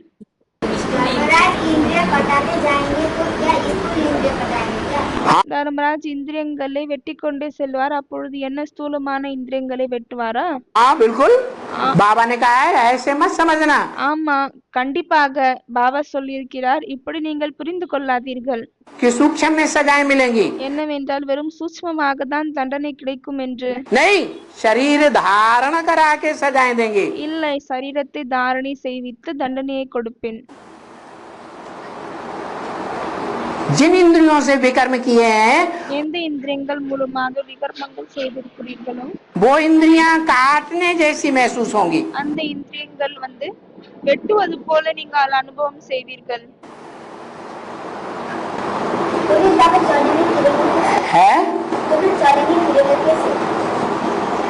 चलेंगे फिरेंगे कैसे थे? चलेंगे फिरेंगे कैसे? பிறகு எப்படி நடப்போம் என்று கேக்குறாங்க। पहले राजाएं होते थे, முன்னாள் ராஜாக்கள் இருந்தாங்க। वो राजाओं में ये नियम था, कोई चोरी करता था அந்த ராஜாக்களில் இந்த நியமம் இருந்தது, யாராவது திருடுனாங்க என்றால் उसके हाथ काट देते थे, பிறகு அவங்களுடைய கையை வெட்டி விடுவாங்க। फिर दोबारा तिबारा अगर चोरी की तो पाँव भी काट देते थे। பிறகு இரண்டாவது மூணாவது தடவை திருடினால் கூட காலையும் வெட்டி விடுவார்கள்। तो आजकल स्टेशनों में वो छोटी सी गाड़ी होती है, छोटे पहियों वाली, அப்பொழுது இன்று ஸ்டேஷன்ல அந்த சின்ன ஒரு வண்டி மாதிரி இருக்கிறது, சின்ன சின்ன சக்கரம் இருக்கிறது। उनके ना हाथ होते हैं ना पाँव, ऐसे डूंडे डूंडे होते हैं। அதற்கு காலும் இருப்பதில்லை, கையும் இருப்பதில்லை, அது அப்படியே தான் இருக்கும்। वो चलते फिरते हैं कि नहीं? அவர்களும் அதில் அமர்ந்து கொண்டு நடக்கிறார்களா இல்லையா? है ऐसे ही चलेंगे फिरेंगे। அப்படியே தான் நடப்பீர்கள்। धर्मराज की सजा कितने समय की होगी? தர்மராஜனுடைய தண்டனை எவ்வளவு நேரத்திற்காக இருக்கும்? कितना टाइम? அவங்க கேக்குறாங்க எவ்வளவு நேரம் பிடிக்கும்? 1 मिनट। जो दुख का टाइम होता है, दुनिया में दुख बढ़ता है ना, எந்த துக்கத்துக்கான நேரம் இருக்கிறது? உலகத்தில் துக்கம் அதிகமாகிறது இல்லையா? दुख महसूस होता है ना, துக்கம் அனுபவம் செய்கிறீர்கள் இல்லையா? वो दुख का टाइम लंबा महसूस होता है। அந்த துக்கத்தினுடைய நேரத்தை நீளமாக அனுபவம் செய்கிறீர்களா? दुनिया में सामान्य रूप से दुखित होते हैं ना, உலகத்தில் சாமான்யமான ரூபத்தில் சமமான ரூபத்தில் துக்கத்தை அனுபவிக்கிறார்கள் இல்லையா? वो दुख का टाइम लंबा महसूस होता है அந்த துக்கத்தினுடைய நேரம் மிகவும் நீள நேரமாக அனுபவம் செய்கிறார்களா? या छोटा महसूस होता है? இல்லையானால் சிறியதாக அனுபவம் செய்கிறார்களா? और सुख का टाइम छोटा நீளமாக அனுபவம் செய்கிறார்கள் மற்றும் சுகத்தினுடைய நேரம் महसूस होता है। சிறியதாக அனுபவம் செய்கிறார்கள்। दुख का टाइम बहुत लंबा, மற்றும் துக்கத்தினுடைய நேரம் மிகவும் நீளமாக அனுபவம் செய்கிறார்கள்। गीत भी बनाई दिया, பாடல் கூட உருவாகி விட்டார்கள்। समय तू जल्दी जल्दी बीत, நேரமே நீ சீக்கிரமாக கடந்து விடு, सुख में तू पल भर नहीं ठहरे, சுகத்தில் நீ கொஞ்சம் கூட நிற்பதில்லை, लाख बिताए तुझ पर पहरे, எவ்வளவு வேணாலும் உன்னை நிறுத்தவே என்று நினைத்தாலும் கூட, दुख में तू बिल्कुल रुक जाए कैसी तेरी रीत, மற்றும் துக்கத்தில் நீ முற்றிலும் நின்று விடுகிறாய், இது எப்படிப்பட்ட வழியாகும்? समय तू जल्दी जल्दी बीत, நேரமே நீ சீக்கிரமாக கடந்து விடு। तो पक्की बात है ना। ஆகவே இது உறுதியான விஷயமாக இருக்கிறது இல்லையா? तो सामान्य दुख की बात बताई அது அதாவது ஒரு ஜெனரலான துக்கத்தின் விஷயத்தை பற்றி சொல்லியிருக்கிறார்। कि बहुत लंबा टाइम महसूस होता है, என்ன என்றால் மிகவும் நீண்ட நேரமே அனுபவம் செய்கிறார்கள் என்று। और ये तो धर्मराज का स्पेशल दुख है। மற்றும் இது தர்மராஜனுடைய ஒரு ஸ்பெஷலான துக்கமாகும்। तो लंबा टाइम होगा महसूस या थोड़ा टाइम महसूस होगा? அப்பொழுது நீளமான நேரம் அனுபவம் ஆகுமா இல்லையானால் குறைந்த நேரம் அனுபவம் ஆகுமா? है थोड़ा टाइम। हाँ जी, யாரா சொன்னாங்க குறைந்த நேரம்னு, அதுக்கு பாபா கேட்கிறார் குறைந்த நேரமா? இல்லை, அதிகமான நேரம் என்று சொல்றாங்க। कब मिलेगी धर्मराज की सजा? எப்பொழுது தர்மராஜனுடைய தண்டனை கிடைக்கும்? फाइनल एग्जाम होगा बच्चों का, हाँ जी, उस टाइम टाइम का फाइनल एग्जाम होगा, और எப்பொழுது ஃபைனல் பேப்பர் நடக்குமோ அப்பொழுது ஃபைனல் ரிசல்ட் எந்த நேரத்தில் சொல்லப்படும், மற்றும் टाइम का फाइनल एग्जाम होगा, और एग्जाम के बाद क्या धर्मराज का साजा होगा ना उसके पहले? ஆகவே எக்ஸாமுக்கு பிறகு தர்மராஜனுடைய தண்டனை இருக்குமா இல்லைன்னா அதற்கு முன்னால் இருக்குமா? एग्जाम जब होता है तो थोड़े टाइम का होता है या लंबे टाइम का होता है? थोड़े टाइम का होता है। எக்ஸாம் எப்பொழுது நடக்கிறதோ அப்பொழுது அது குறைந்த நேரத்திற்காக நடக்கிறதா இல்லைனால் நீளமாக நடக்கிறதா? குறைந்த நேரத்திற்காக நடக்கிறது. और क्यों नहीं? அப்பொழுது அனைத்து குழந்தைகளுமே ஒரேடியாக கொடுப்பாங்களான்னு கேக்குறாங்க. பாபா சொன்னார், ஆமா, सभी का फाइनल एग्जाम एक साथ होगा. அனைவருடைய ஃபைனல் எக்ஸாம் ஒரேடியாக தான் நடக்கும். रिजल्ट निकलेगा नंबरवार. ஆனால் ரிசல்ட் வந்து வரிசைக்கிரமாக தான் வெளியே வரும். कोई पहले मरेंगे, कोई बाद में मरेंगे, कोई पहले पर्चे में ही फेल हो जाएंगे. छोड़ சிலர் வந்து முன்னால் இருப்பார்கள், சிலர் பின்னால் இருப்பார்கள், சிலர் வந்து ஃபர்ஸ்ட் பேப்பர்லயே ஃபெயில் ஆகி விடுவார்கள், करके भाग जाएंगे. விட்டு விட்டு ஓடி விடுவார்கள். कोई दूसरे पर्चे में फेल हो जाएंगे. சிலர் வந்து ரெண்டாவது எக்ஸாம்ல ஃபெயில் ஆகி விடுவாங்க, छोड़ के भाग जाएंगे. விட்டுட்டு ஓடி விடுவாங்க. ये माया के पेपर இந்த மாயையினுடைய பேப்பர் लंबे समय तक नहीं आएंगे. நீல நேரம் வரை வராது. है जब एग्जाम होता है तो जो टीचर होता है எப்பொழுது எக்ஸாம் நடக்குமோ அப்பொழுது டீச்சர் இருப்பாரு. वो बच्चों के साथ रहता है அவர் குழந்தைகளோடு இருப்பாரா या अलग होता है? இல்லைன்னா தனியாகி விடுவாரா, விலகி விடுவாரா? ऐसे ही है. அதே போலதான் இருக்கு. एग्जाम में टीचर थोड़ा ही बताने के लिए आता है. எக்ஸாம்ல டீச்சர் வந்து சொல்றதுக்காக வராரா என்ன? इस प्रश्न का क्या उत्तर है? இந்த கேள்வியினுடைய பதில் என்னவாகி விட்டது பிறகு? आज की जो सजा है, बड़ी सजा है, वो 1 सेकंड की सजा ऐसी होगी. தர்மராஜனுடைய எந்த கொடூரமான தண்டனை இருக்கிறதோ அது ஒரு செகண்டுக்காக தான் இருக்கிறது என்று இப்படி சொல்கிறார்கள். कि कई जन्मों की हम सजा भोगे, ऐसा अनुभव होगा. நிறைய ஜன்மத்தினுடைய தண்டனையை நாம் அனுபவிக்கிறோம் என்று அனுபவமாகும். तो वो बड़ी सजा आत्माओं को कब मिलेगी? ஆகவே அந்த கொடூரமான தண்டனைகள் ஆத்மாக்களுக்கு எப்பொழுது கிடைக்கும்? जब रिजल्ट निकलेंगे तब. எப்பொழுது ரிசல்ட் வெளியே வருமோ அப்பொழுது. उसका टाइम अलग अलग होगा कि छोटे அதனுடைய நேரம் தனித்தனியாக இருக்குமா இல்லையானால் ஒரே நேரம் இருக்குமா? एक ही टाइम कैसे हो सकता है? பாபா சொல்கிறார், ஒரே நேரம் எப்படி இருக்கும்? सूक्ष्म शरीरधारियों को कैसे मिलेगी सजा? சூட்ச்ம உடலில் இருக்கக்கூடியவர்களுக்கு எப்படி தண்டனை கிடைக்கும்? बाबा धर्मराज के डंडे स्थूल में लगेंगे या बाबा की दृष्टि से महसूस होगा? பாபா தர்மராஜனுடைய தண்டனைகள் வந்து ஸ்தூலமாக அனுபவம் செய்வோமா இல்லையானால் பாபாவினுடைய திருஷ்டியின் மூலமாக அனுபவம் செய்வோமா? ला ला ला करके दिखाएगा. அதாவது சிவப்பான கண்களை காமிப்பார். ये बात अभी तक समझ में नहीं आई है. இந்த விஷயம் இப்பொழுது வரை புரியவில்லை, थोड़ा स्पष्ट करके बताइए. கொஞ்சம் தெளிவாக சொல்லுங்க என்று கேக்குறாங்க. बाबा ने तो मुरली में ही बता दिया. பாபா முரளிலேயே சொல்லிவிட்டார். ऐसे नहीं समझना இப்படி புரிஞ்சுக்காதீங்க. कि सूक्ष्म शरीर धारण करके सजाएं खत्म हो जाएंगी. சூக்ஷ்ம சரீரம் தாரணை செய்துவிட்டால் தண்டனைகள் வந்து முடிந்து விட்டது என்று. नहीं, இல்லை, स्थूल शरीर धारण करा के सजाएं देंगे. ஸ்தூலமான சரீரத்தை தாரணை செய்வித்து தண்டனையை கொடுப்பார். जैसे औलिये होते हैं, எப்படி வந்து பேயை விரட்டக்கூடியவர்கள் இருக்கிறார்கள், तांत्रिक, தாந்திரிகர்கள் भूत प्रेतों को सजा देते हैं तो प्रवेश कराते हैं या वैसे ही सजा देते हैं?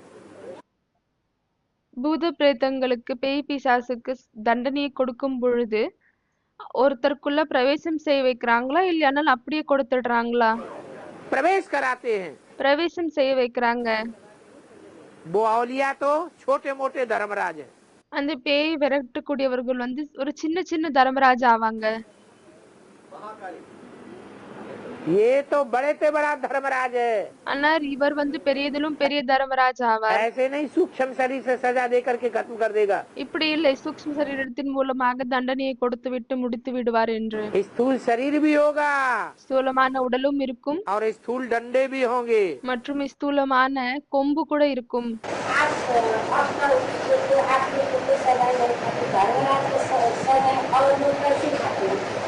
कैसे खाते हैं? का थप्पड़ अप्पड़ मार के दिखाएं।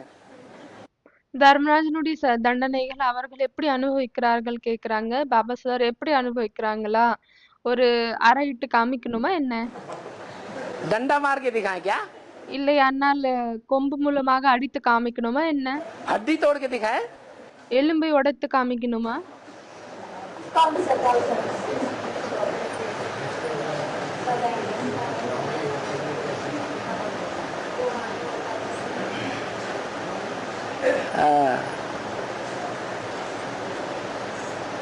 साकार शरीर धारण करा के सजा दूंगा। சாக்கார உடலை தாரணை செய்வித்து தண்டனையை கொடுப்பேன். और वो साकार कर दूसरे के शरीर में प्रवेश कराने के लिए साकार होते या गर्भ में जाकर ஆகவே சாக்கார உடல்ல பிரவேசம் ஆகுறாங்கன்னா இல்லையானால் கர்ப்பத்துல போய் பிரவேசம் ஆகிவிட்டு வருவாங்களா? ब्रह्मा जैसी आत्मा, ब्रह्मा कुमार कुमारियों जैसी आत्माएं, பிரம்மா போல ஆத்மாக்கள், பிரம்மகுமார் குமாரிகள் போல जो ஆத்மாக்கள் अकाले मौत शरीर छोड़ रही है, யார் திடீர் நின்ற மரணத்தால் உடலை விடுகிறார்கள், उनको तो शरीर नहीं मिलेगा, அவங்களுக்கு உடல் என்பது கிடைக்காது. तो प्रवेश ही करेंगे ना। அப்படி இருக்கும் பொழுது அவர்கள் பிரவேசம் தானே செய்வார்கள். बाबा ने समझाया है सजा कैसे मिलती है। सूक्ष्म शरीर भी नहीं, स्थूल शरीर धारण कराकर सजा देते हैं। பாபா புரிய வைத்திருக்கிறார். தண்டனையும் எப்படி கிடைக்கிறது? வெறும் சூட்சமான உடல் இல்லை, ஆனால் ஸ்தூலமான உடலை தாரணை செய்வித்து தண்டனையை கொடுக்கிறேன். मुरली तारीख 5 अक्टूबर 1978 पृष्ठ 2 मध्य। बताया प्रैक्टिकल में शरीर धारण करा के सजा दूंगा। சொல்லியிருக்கிறார், பிராக்டிக்கல்ல உடலை தாரணை செய்வித்து தண்டனையை கொடுக்கிறேன். ऐसे नहीं, இப்படி இல்லை. ब्रह्मा की सोल है, பிரம்மாவினுடைய சோல் இருக்காங்க. अष्ट देवों में तो आती नहीं है। அஷ்ட தேவதைகளில் அவர் வருவதில்லை. आती है? வராரா என்ன? नहीं आती है। வருவதில்லை. सूक्ष्म शरीर रह गया उनका, அவருடைய சூட்ச்ம உடல் இருக்கிறது. स्थूल शरीर तो गया, ஸ்தூலமான உடல் இல்லை. तो उनको सजा कैसे मिलेगी? ஆகவே அவருக்கு எப்படி தண்டனை கிடைக்கும்? बिना शरीर के सजा कैसे भोगेंगे?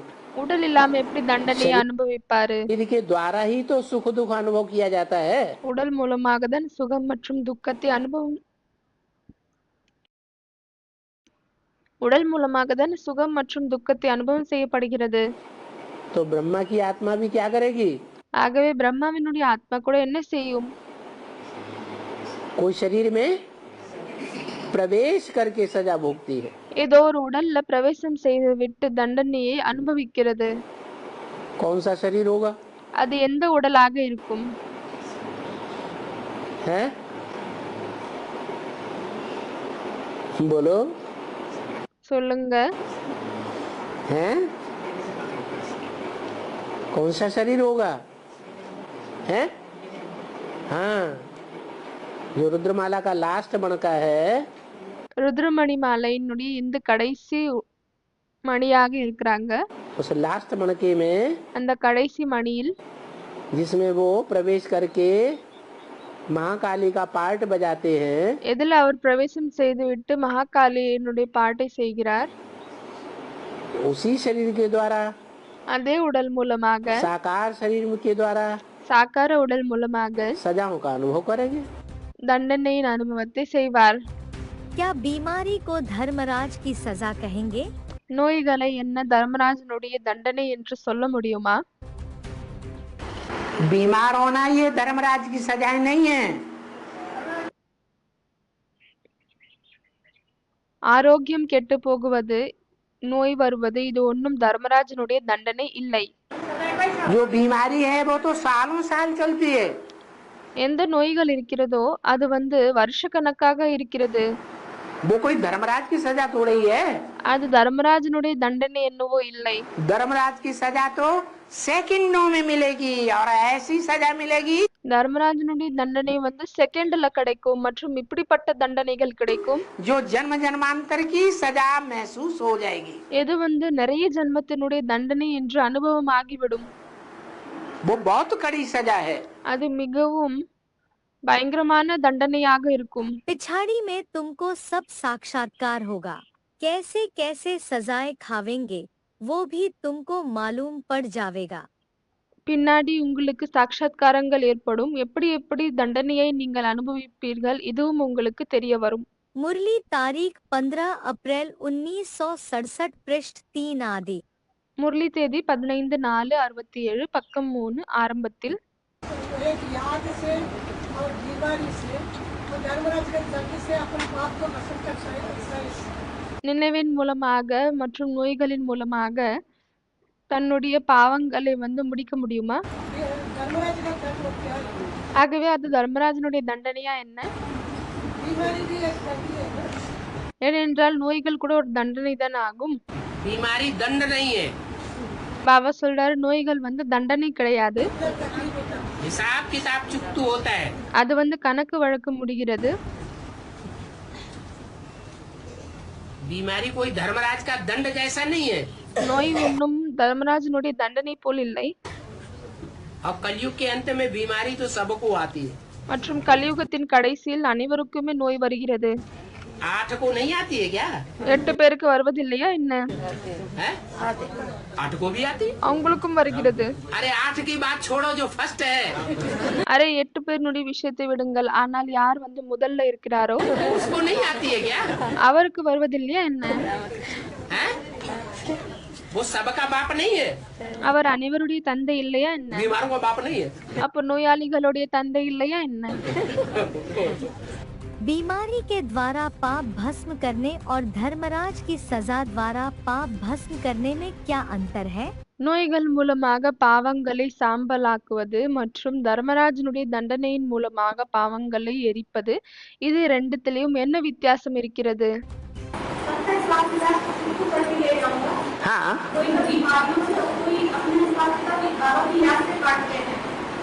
சிலர் பாவங்களை நோய்கள் மூலமாக மற்றும் தந்தையினுடைய நினைவின் மூலமாக அதை அழிக்கிறார்கள். हाँ மற்றும் சிலருக்கு தர்மராஜன் தண்டனைகள் மூலமாக கணக்கு வழக்க முடிகிறது.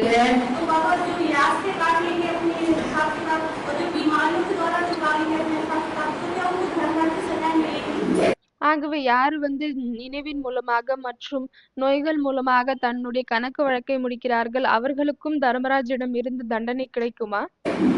जो बीमारियों के द्वारा யார் நோய்களின் மூலமாக अपने पाप कर्मों की सजा भोग लेंगे, தன்னுடைய பாவ கர்மங்களுடைய தண்டனை அனுபவித்து விடுவார்களோ उनको उतनी सजाएं धर्मराज के यहाँ नहीं खानी पड़ेंगी। அவங்களுக்கு அவ்வளவு தண்டனைகள் தர்மராஜிடம் இருந்து வாங்க வேண்டியதாக இருக்காது. लेकिन फायदा ये होगा ஆனால் என்ன பலனாகும் என்றால் कि बीमारी से जो सजाएं என்ன லாபம் இருக்கிறது என்றால் நோய்கள் மூலமாக எந்த தண்டனைகள் भुगत ली जाएंगी, அனுபவித்து விடுகிறார்களோ उन सजाओं के भुगतने के बाद उनका पद नीचा नहीं होगा। அந்த தண்டனைகளை அவர்கள் அனுபவித்த பிறகு அதாவது பதவி தாழ்ந்ததாகாது. और जो धर्मराज की सजाएं खाएंगे, மற்றும் யார் தர்மராஜனுடைய தண்டனையை அனுபவிப்பார்களோ सजा भी खाएंगे और पद भी नीचा हो जाएगा। அவர்கள் தண்டனையும் அனுபவிப்பார்கள் மற்றும் கூடவே பதவியும் தாழ்ந்ததாகிவிடும். बीमारी से हाँ सजा बीमारी का सामना कर रही है, उनको लास्ट में सजाएं नहीं खानी पड़ेगी। நோய்கள் மூலமாக யார் தண்டனை அனுபவிக்கிறார்களோ அவர்களுக்கு கடைசியில் தண்டனை அனுபவிக்க வேண்டியதாக இருக்காது. नहीं ऐसा तो नहीं बोला। பாபா சொல்றாரு இப்படி ஒன்றும் சொல்லவில்லை. बीमारी से जो आत्माएं सजा भोग रही हैं, நோய்கள் மூலமாக எந்த ஆத்மாக்கள் தண்டனையை அனுபவித்துக் கொண்டிருக்கிறார்களோ उनकी सजा कम हो रही है। அவங்களுடைய தண்டனை குறைவாகுகிறது. उससे उनको फायदा ये है அதன் மூலமாக அவங்களுக்கு என்ன பலன் இருக்கிறது என்றால் कि बीमारी से सजा भोगने वालों को நோய்கள் மூலமாக தண்டனை அனுபவிப்பவர்களுக்கு पद नीचा नहीं दिया जाएगा, பதவி தாழ்ந்ததாக ஆகாது. और जो धर्मराज की सजाएं खाएंगे மற்றும் யார் தர்மராஜனுடைய தண்டனை அனுபவிப்பார்களோ उनका पद भी नीचा हो जाएगा संसार। அவர்களுடைய பதவியும் உலகத்திற்கு முன்னால் தாழ்ந்ததாகிவிடும். 700 करोड़ मनुष्य आत्माएं हैं. 700 கோடி மனித ஆத்மாக்கள் இருக்கிறார்கள். कोई भगवान बाप के घर में, परमधाम में, ब्रह्मलोक में, சிலர் தந்தையினுடைய வீட்டில் பரம்தாமத்தில் பிரம்மலோகத்தில் இருக்கிறார்கள். ऊंचे के ऊंची स्टेज पर रहेंगे. உயர்ந்ததிலும் உயர்ந்த ஸ்டேஜ்ல இருப்பார்கள். और कोई आत्माएं नीची स्टेज में रहेंगी. சிலர் தாழ்ந்த ஸ்டேஜ்ல இருப்பாங்க. ऊंचे से ऊंचे हैं देवताएं. உயர்ந்ததிலும் உயர்ந்தவர்கள் தேவதைகள் ஆவார்கள். परमधाम में वो देव आत्माएं ऊंची स्टेज में रहेंगी. பரம்தாமத்தில் அந்த தேவ ஆத்மாக்கள் உயர்ந்த ஸ்டேஜ்ல இருப்பாங்க. जो सबसे ऊंची स्टेज में होंगे, யார் மிகவும் உயர்ந்த ஸ்டேஜ்ல இருப்பார்களோ वो पहले इस सृष्टि पर आएंगे அவர்கள் முதலில் இந்த உலகத்தில் வருவார்கள் और सुख भोगेंगे. மற்றும் சுகத்தை அனுபவிப்பார்கள். और जो सबसे नीची स्टेज में होंगी, மற்றும் யாரு எல்லாத்தை விட தாழ்ந்த ஸ்டேஜ்ல இருப்பார்களோ वो सृष्टि के लास्ट में आएंगे, जब दुनिया में बहुत ही दुख हो जाएगा. அவர்கள் இந்த உலகத்தில் கடைசியாக வருவார்கள். எப்பொழுது மிகவும் அதிகமாக துக்கம் இருக்குமோ அப்பொழுது ये दुनिया रौरव नरक हो जाएगी. இந்த உலகம் கொடூரமான நரகமாகிவிடும். ऐसी रौरव नरक இப்படிப்பட்ட ரௌரவ் நரக் जहाँ न्याली में कीड़े कुलबुलाते हैं. எப்படி காவாயில நிறைய புழுக்கள் நெளிஞ்சு கொண்டே இருக்கிறார்கள்.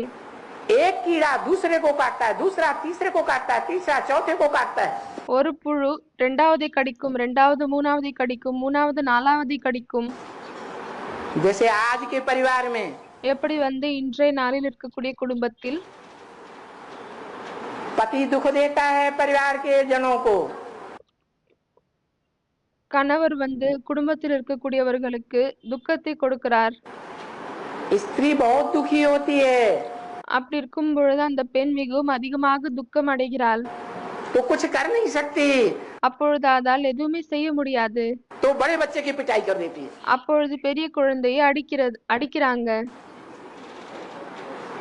बड़ा बच्चा कुछ नहीं कर सकता है तो छोटों की पिटाई कर देता है. அப்பொழுது அந்த பெரிய குழந்தையாலும் எதுவும் செய்ய முடியாது. அப்படி இருக்கும் பொழுது என்ன செய்கிறான்?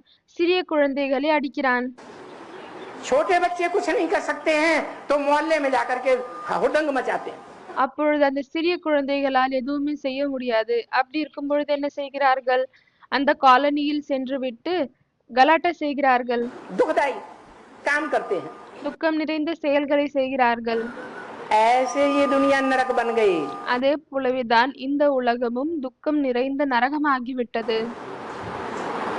ऐसी नरक की दुनिया में आना पड़ेगा. இப்படிப்பட்ட நரகத்தின் உலகத்தில் வர வேண்டியதாக இருக்கும். इसलिए அதனால்தான் ये कहना गलत है இது சொல்வது தப்பாகும். कि बीमारी से भोग करके என்னவென்றால் நோய்கள் மூலமாக அனுபவித்து हम ज्यादा सुखी हो जाएंगे. நாம் அதிகமாக சுகம் நிறைந்தவங்களாக ஆகிவிடுவோம். 8 की लिस्ट में आ जाएंगे, 8ல இருக்கக்கூடிய லிஸ்ட்ல விடுவோம். अष्टदेव बन जाएंगे, அஷ்ட தேவதைகள் धर्मराज की ஆகிவிடுவோம். सजाएं नहीं खाएंगे. தர்மராஜனுடைய தண்டனையை அனுபவிக்க மாட்டோம். नहीं, இப்படி இல்லை. बीमारियों से इतनी सजा नहीं भोगी जा सकती. நோய்கள் மூலமாக இவ்வளவு தண்டனை அனுபவிக்க முடியாது. हाँ, कुछ वजन कम हो जाएगा. இப்படி இருக்கிறது. என்னவென்றால் கொஞ்சம் சுமை குறைந்துவிடும். उसका फायदा ये होगा அதனுடைய பலன் என்னவாகும் என்றால் कि पद नीचा नहीं होगा பதவி தாழ்ந்ததாகாது. और धर्मराज सजाओं से மற்றும் தர்மராஜனுடைய தண்டனைகள் மூலமாக सजा की सजा खाओ और फिर தண்டனையும் அனுபவியுங்கள் மற்றும் கூடவே पद भी नीचा हो जाए. பதவியும் கீழே இறங்கிவிடும். बाप को याद करते रहो तो तुम्हारे विकर्म विनाश हो जाए. தந்தையை நினைவு செய்து கொண்டே இருங்கள், அப்பொழுது உங்களுடைய விகர்மங்கள் அழிந்துவிடும்.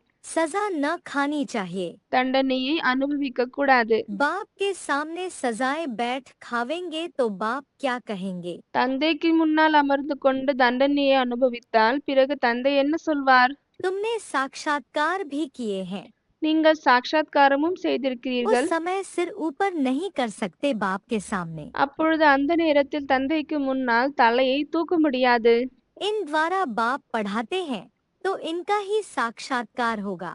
இவர் மூலமாக தந்தை படிப்பிக்கிறார், அப்பொழுது இவருடைய சாட்சாத்காரம் தான் ஏற்படும். इन द्वारा ही हमको समझाते रहते हैं। இவர் மூலமாக தான் நமக்கு புரிய வைத்துக் கொண்டே இருக்கிறார். तुमने यह किया है। நீங்கள் இது எல்லாம் செய்திருக்கிறீர்கள். फिर उस समय बहुत रोवेंगे, பிறகு அந்த நேரத்தில் அதிகமாக அழுவீர்கள், चिल्लाएंगे, கதறுவீர்கள், अफसोस भी करेंगे। வருத்தமும் அடைவீர்கள். बिगर साक्षात्कार सजा मिल न सके। சாட்சாத்காரம் செய்யாமல் தண்டனை கிடைக்காது. मुरली तारीख 25 जून 1968 पृष्ठ 3 मध्यान्ह। முரளி தேதி 25/6/68 பக்கம் 3 நடுவில் கடைசியில். पवित्र कैसे बनेंगे? எப்படி தூய்மையாகுவீர்கள்? या तो बाप के रास्ते जो बताया, बाप रास्ता बता रहा है, वो तो बताए हुए रास्ते के आधार पर राजयोग, தந்தை எந்த வழியை சொல்கிறாரோ அந்த வழியின் மூலமாக ராஜயோகம் और ज्ञान योग, மற்றும் ஞான யோகம், उसके आधार पर पवित्र बने। அதன் மூலமாக பவித்திரமாகுங்கள். या तो இல்லையானால் जो बीमारियां आती हैं, எந்த நோய்கள் வருகிறதோ, कर्म भोग आता है, वो कर्म भोग भोग करके पवित्र बने। எதையெல்லாம் அனுபவிக்க வேண்டியதா கர்மத்தினுடைய வினை வருகிறது, அதை எல்லாமே நீங்கள் அனுபவித்து தூய்மையாகுங்கள். या तो இல்லையானால் धर्मराज की सजाएं खा करके पवित्र बने। தர்மராஜனுடைய தண்டனை அனுபவித்து பிறகு நீங்கள் தூய்மையாகுங்கள். ऐसे भी नहीं कि सूक्ष्म शरीर से सजा दूंगा, இப்படியும் இல்லை சூட்ச்ம உடலின் மூலமாக தண்டனையை கொடுப்பேன் என்று. साकार शरीर धारण करा के सजा दूंगा। சாக்கார உடலை தாரணை செய்வித்து தண்டனையை கொடுப்பேன்.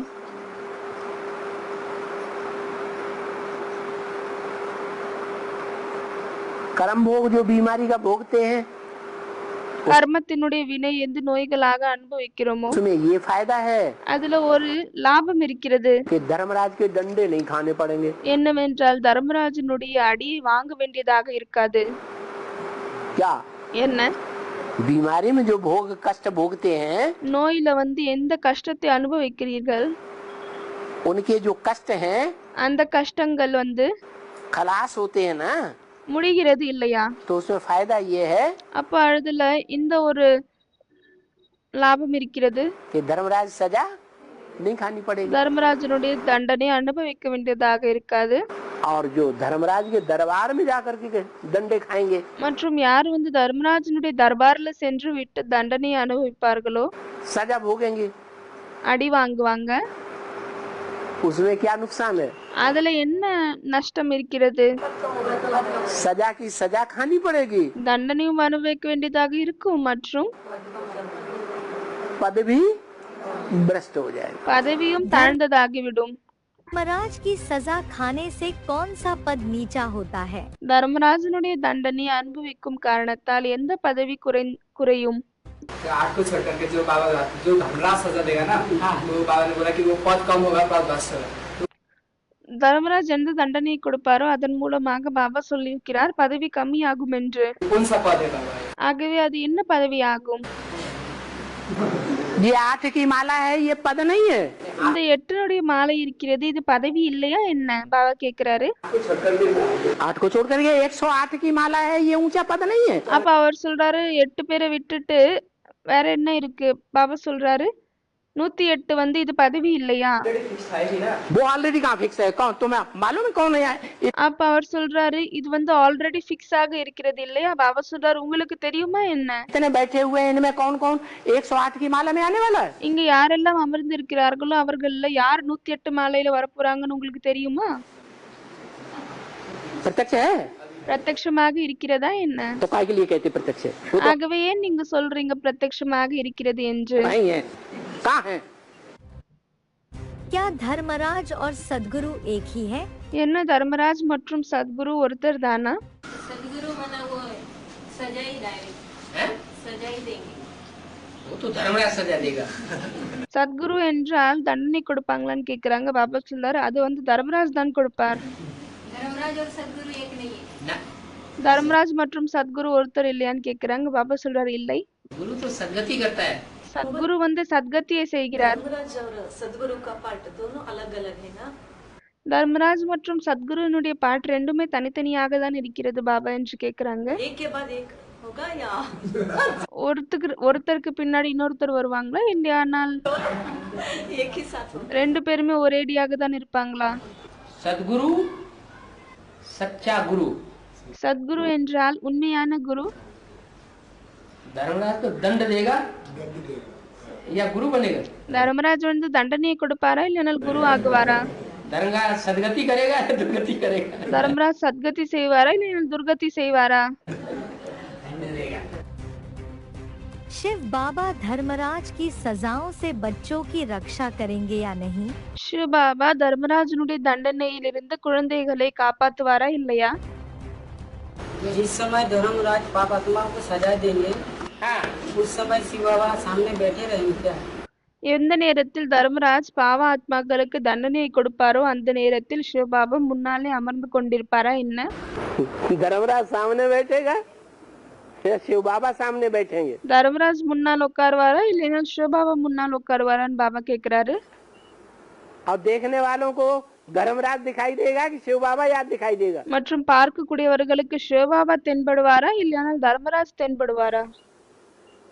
प्यार का सागर दिखाई देगा या मार का सागर दिखाई देगा? அன்பினுடைய கடலாக தென்படுவாரா இல்லையானால் அடிக்கும் கடலாக தென்படுவாரா? है அடிக்கும் கடலாக தென்படுவார். பிறகு अभी टाइम है। இப்பொழுது நேரம் இருக்கிறது. क्या टाइम है? என்ன நேரம் இருக்கிறது? प्यार का सागर அன்பினுடைய கடல் प्यार बरसाए रहा है। அன்பை பொழிகிறார். बहुत सस्ता सौदा है। மிகவும் குறைந்த விலை கொண்ட வியாபாரம் ஆகும். कितना सस्ता बताते हैं? है எவ்வளவு கம்மியாக சொல்கிறார்? कितना सस्ता?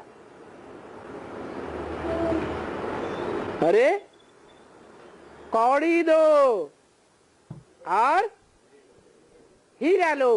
சோழியை கொடுத்து விடுங்கள் மற்றும் வைரத்தை எடுத்துக் கொள்ளுங்கள். इतना सस्ता? कहाँ हीरा और कहाँ कौड़ी? இவ்வளவு கம்மியான விலை கொண்டதாகும். எங்க சோழி எங்க வைரம்? बाबा ने बोला हुआ है பாபா कि बाप तो प्यार का सागर है। பாபா சொல்லியிருக்கிறார் பாபா வந்து தந்தை வந்து அன்பினுடைய கடல் ஆவார் என்று. और धर्मराज मार का सागर है। மற்றும் தர்மராஜ் அடியினுடைய கடல் ஆவார். तो जब अंत में धर्मराज पिटाई करेगा பிறகு கடைசியில் எப்பொழுது தர்மராஜ் அடிப்பாரோ तब प्यार का सागर बाप क्या धर्मराज को रोकेगा नहीं? அப்பொழுது அன்பினுடைய கடல் தந்தை என்ன தர்மராஜை நிறுத்த மாட்டாரா? अब बाप ने तो पहले ही घोषणा कर दी। அரே தந்தை வந்து முதலே இதை வந்து சொல்லிவிட்டார். क्या अगर मेरी बात नहीं मानेंगे तो धर्मराज खाल उधेड़ देंगे।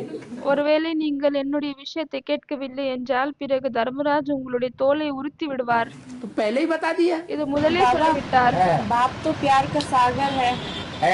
तो जब धर्मराज अंत में पिटाई करेगा तो बाबा रोकेगा नहीं?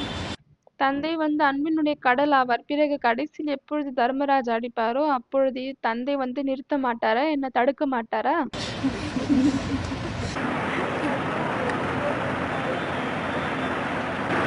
राष्ट्र का पिता है, தேசத்தின் தந்தையாக இருக்கிறாரு, राष्ट्रपति है, பிரைம் மினிஸ்டராக இருக்கிறாரு.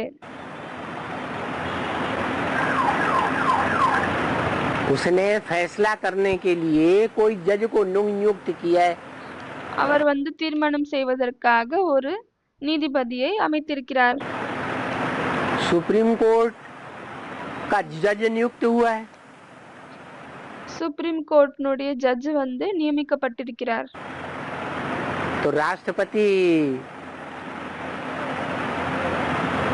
उसको रोकेगा? அப்பொழுது என்ன அந்த பிரைம் மினிஸ்டர் போய் அவரை தடுப்பாரா? है? अरे गलतियां की हैं तो सजा खानी पड़े या नहीं? அரே தண்டனையை அனுபவித்திருக்காங்க தண்டனையை செஞ்சிருக்காங்க அப்படின்னா தவறுகளை செஞ்சிருக்காங்க அப்படின்னா தண்டனை அனுபவிப்பாங்களா இல்லையா? ऐसे तो सारे ही छूट जाएंगे। இப்படி பாத்தீங்கன்னா எல்லாருமே வந்து விடுபடுவாங்க।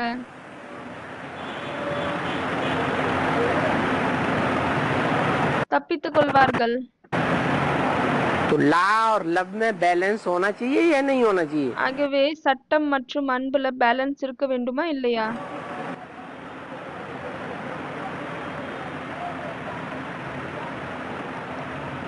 या लॉ का वो लव का जो पलड़ा है இல்லையானால் அன்பினுடைய தராசு தட்டு वो हमेशा भारी बना रहे அது எப்பவுமே வெயிட்டாகவே இருக்கும்।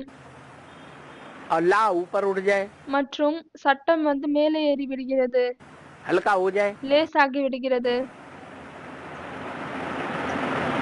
तो दुनिया की राजकाज चल पाएंगे? அப்பொழுது உலகத்துல இருக்கக்கூடிய செயல்கள் வந்து நடக்க முடியுமா என்ன?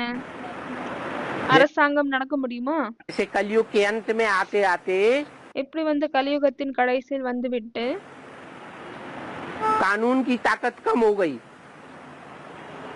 சட்டத்தினுடைய சக்தி குறைந்து விட்டது। अभी இப்பொழுது जो सबसे पुराना देश भारतवर्ष है மிகவும் பழைய தேசமாக இருக்கக்கூடிய பாரத வருஷம் இருக்கிறது। वहाँ कानून को मानते हैं उतना? அங்க வந்து சட்டத்தை அவ்வளவு அதிகமாக ஏற்றுக்கொள்கிறாங்களா என்ன? है नहीं मान रहे हैं। ஏற்றுக்கொள்வதில்லை। चोरी चकारी बढ़ रही है, திருட்டு அதிகரித்து கொண்டேதான் செல்கிறது, दमपटाई बढ़ रही है, आगजनी मारामारी बढ़ रही है। அடிதடி வெட்டு குத்து அதிகமாகி கொண்டுதான் இருக்கிறது। तो डरते हैं? ஆகவே பயப்படுறாங்களா என்ன? है नहीं डरते? பயப்படுறதில்லை। कानून का पलड़ा भारी वो हल्का हो गया, சட்டத்தினுடைய தராசு தட்டு லேசாகி விட்டது। तो अब दुनिया ज्यादा चलेगी? அப்பொழுது இப்படி இருக்கும் பொழுது உலகம் அதிகமாக நடக்குமா? नहीं चलेगी, நடக்க முடியாது, खत्म हो जाएगी। உலகமே வந்து முடிந்துவிடும்। इसलिए लॉ और लव में बैलेंस होना जरूरी है। இந்த லா மற்றும் லவ் அன்பு மற்றும் சட்டத்துல பேலன்ஸ் இருப்பது மிகவும் அவசியமாகும்। फिर बाबा ने ये भी कहा है कि सदगुरु किसी का नाज नखरा सहन नहीं करता। பாபா வந்து முரளியில சொல்லியிருக்கிறாரு, சத்குரு வந்து யாருடைய தலுக்கு மினுக்கு செயல்களை வந்து அவர் சகிக்க மாட்டார்। वो सदगुरु की बात है। அது வந்து சத்குருவினுடைய விஷயமாகும்। नहीं, ये भी कहा है कि बाप कभी कभी सहन भी कर ले लेकिन सदगुरु नहीं करेगा। இதுவும் சொல்லியிருக்கிறார், தந்தை எப்பொழுதாவது சகிச்சுக்கிறார், ஆனால் சத்குரு வந்து அதை சகிக்க மாட்டார்। ठीक है, तो इसका बाबा ये जो बाप जब सहन कर सदगुरु का पार्ट சத்குருவினுடைய பாட்டு अंत का पार्ट है கடைசியினுடைய பாட்டா या आदि से अंत तक का पार्ट है? இல்லையானால் ஆரம்பத்திலிருந்து கடைசி வரை இருக்கக்கூடிய பாட்டா? अंत का पार्ट है। लेकिन बाबा जब இது கடைசியினுடைய பாட்டாகும்। बाप होकर जब सहन करता है कई बच्चों के नाज नखरे, தந்தை வந்து தந்தையாக இருந்து கொண்டு எப்பொழுது நிறைய குழந்தைகளுடைய தலுக்கு மினுக்கு செயல்களை வந்து சகித்துக் கொள்கிறார்। तो उसे युक्ति कहा जाएगा या लगाव झुकाव कहा जाएगा? ஆகவே அதை யுக்தி என்று சொல்லப்படுகிறதா இல்லையானால் ஈடுபாடு என்று சொல்லப்படுகிறதா? बच्चे किसके? குழந்தைகள் யாருடைய குழந்தைகள் ஆவாங்க? बाप ने अपने बुद्धि रूपी पेट से पैदा किए। தந்தை வந்து தன்னுடைய புத்திரூபமான வயிற்றிலிருந்து அவங்களுக்கு பிறப்பை கொடுத்திருக்கிறார்। गुरु तो पैदा नहीं करता। குரு வந்து பிறப்பை கொடுப்பதில்லை। पैदा करता है क्या? ஜென்மம் கொடுக்கிறாரா என்ன? अब तो लगे ना फटकरी रंग चोक हो आवे, वो क्यों सहन करेगा? जिस बच्चे துணியில் சாயம் போடும் பொழுது படிகாரத்தை குறைவாக போட்டிருக்கும் பொழுது எப்படி அதுல அதிகமாக நிறம் வரும்? அப்படி இருக்கும் பொழுது அவர் ஏன் அதை சகித்துக் கொள்வார்?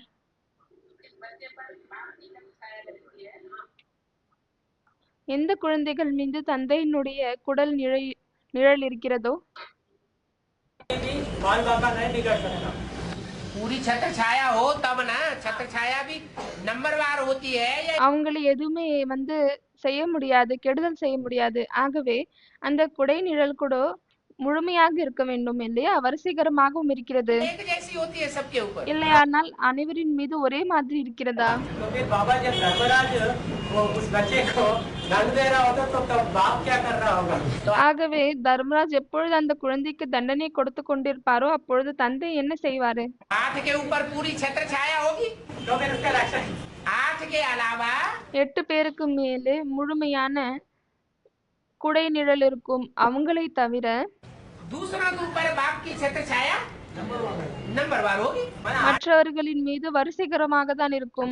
वो फॉलोवर्स है ना बाबा, वो 8 बजा सकते हैं ना उस बच्चे को। 8 பேருக்கும் ஃபாலோவர்ஸ் இருக்காங்கல்ல பாபா, அப்போ அந்த 8 பேருடைய ஃபாலோவர்ஸ் அவங்க வந்து காப்பாத்தலாம் இல்லையா? आज के भी जो फॉलोवर्स होते हैं ना, आप अष्टदेव सारे विष्णु के इष्ट देव करते हैं ना। हाँ तो फिर उनके भी जो अभी अष्टदेव को पहचानने वाले அஷ்டதேவ் முழு உலகத்துக்கும் இஷ்ட தேவதைகளாக ஆகுகிறார்கள். அப்படி இருக்கும் பொழுது அந்த அஷ்ட தேவதைகளுடைய ஃபாலோவர்ஸ் இருக்காங்க. जो बच्चे हैं ना, वो आज उन बच्चों को भी बचा सकते हैं। அவங்க வந்து அந்த குழந்தைகளையும் காப்பாத்தலாம் இல்லையா? 8 बच्चों को बचा सकते हैं।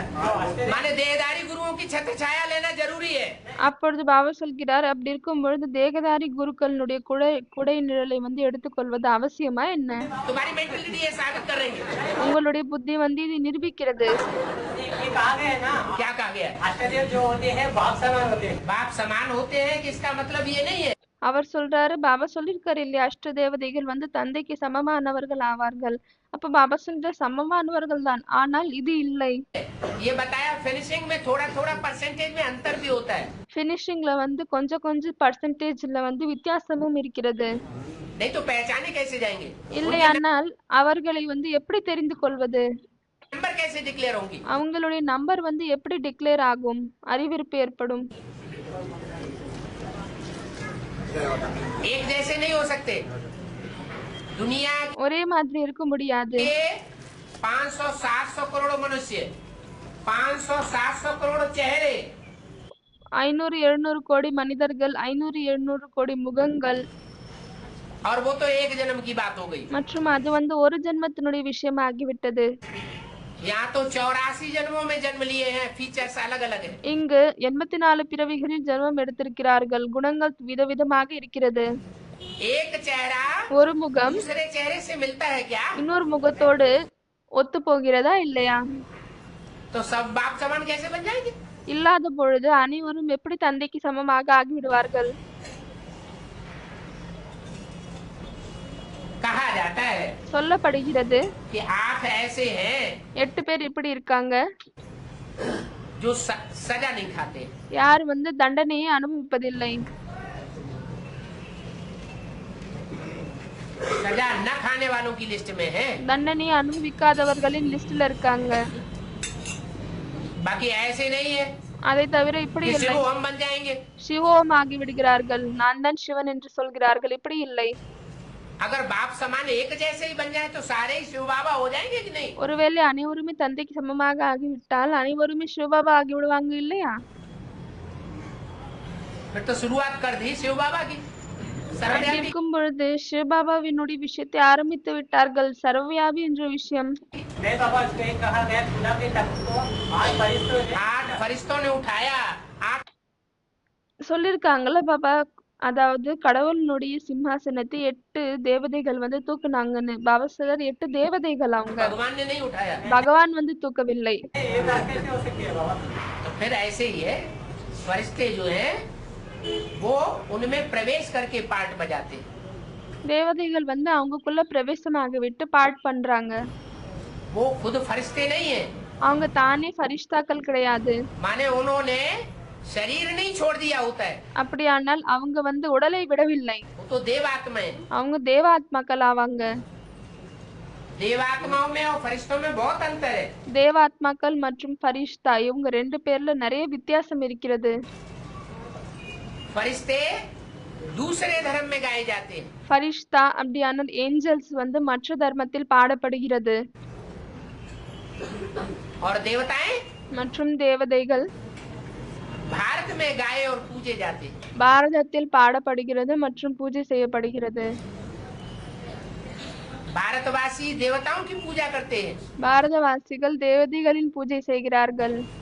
और विदेशी फरिश्तों का गायन करते हैं। மற்றும் விதேசிகள் ஃபரிஸ்தாவை பற்றி பாடுகிறார்கள். उनके शास्त्रों में फरिश्तों की महिमा है। அவங்களுடைய சாஸ்திரத்தில் ஃபரிஸ்தாவை பற்றின மகிமை இருக்கிறது, ஏஞ்சல்ஸ் பற்றின மகிமை இருக்கிறது. देवताओं की महिमा नहीं है। ஆனால் தேவதைகளின் பற்றிய மகிமை இல்லை. वो देवताओं को नहीं मानते। அவர்கள் தேவதைகளை ஏற்றுக்கொள்வதில்லை. उनका कनेक्शन होता ही नहीं है देवताओं से। அவங்களுடைய கனெக்ஷன் தேவதைகளோடு இருப்பதே இல்லை. देवताओं की दुनिया ही अलग हो जाती है। தேவதைகளின் உலகமே தனியாகி விடுகிறது. और बाबा तो फिर इसका मतलब है 8 के ऊपर ही बाबा का छत्रछाया रहेगा। அதனுடைய அர்த்தம் என்னவென்றால் பாபா 8 பேருக்கு மேல்தான் தந்தையினுடைய குடைநிழல் இருக்குமா என்ன? तो फिर 500 करोड़ आत्माओं का 8 के ऊपर ऐसी छत्र छाया रहेगी। பாபா சொல்றாரு 8 பேருக்கு மேலே இப்படிப்பட்ட குடைநிழல் இருக்கும். कि धर्मराज बाप भी उनका कुछ नहीं बिगाड़ सके। தர்மராஜ் தந்தையாலும் அவங்களை எந்த ஒரு கெடுதலும் செய்ய முடியாது. वो ऐसे स्वभाव संस्कार के हैं ही नहीं। அவர்கள் இப்படிப்பட்ட சுபாவ சம்ஸ்காரங்கள் கொண்டவங்களாக இல்லவே இல்லை. कि दूसरों को दुख देने वाले हो। दुख देने वाले को देवता कहा जाता है क्या? துக்கத்தை கொடுக்கக்கூடியவர்களின் சம்ஸ்காரமே இல்லை. துக்கத்தை கொடுக்கக்கூடியவர்களை தேவதை என்று சொல்ல முடியுமா என்ன? देव माने क्या? देने वाला। தேவதை என்றால் என்ன? கொடுக்கக்கூடியவங்க. दुख देने वाला। துக்கத்தை கொடுக்கக்கூடியவங்களா? दुख देने वाले को दैत्य कहा जाता है। துக்கத்தை கொடுக்கக்கூடியவங்களை அசுரன் என்று சொல்லப்படுகிறது. धर्मराज की सजाओं से बचने के लिए क्या उपाय करें? தர்மராஜனுடைய தண்டனையிலிருந்து பாதுகாப்பாக இருப்பதற்காக, தப்பிப்பதற்காக என்ன செய்யலாம்? सदैव यह छोटा सा स्लोगन स्मृति में रखो कि सोच समझकर करना और बोलना है।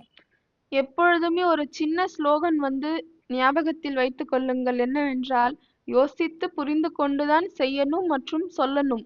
तब सदाकाल के लिए श्रेष्ठ जीवन बना सकेंगे। அப்பொழுது தான் எப்பொழுதற்காகவும் சிரேஷ்டமான வாழ்க்கையை உருவாக்கலாம் மற்றும் और धर्मराजपुरी की सजाओं से बच सकेंगे। தர்மராஜ்புரியின் தண்டனைகளிலிருந்து தப்பலாம். अव्यक्त वाणी तारीख 27 सितंबर 1975 पृष्ठ 134 அவ்யக்தவாணி தேதி 27/9/75 பக்கம் 134 கடைசியில்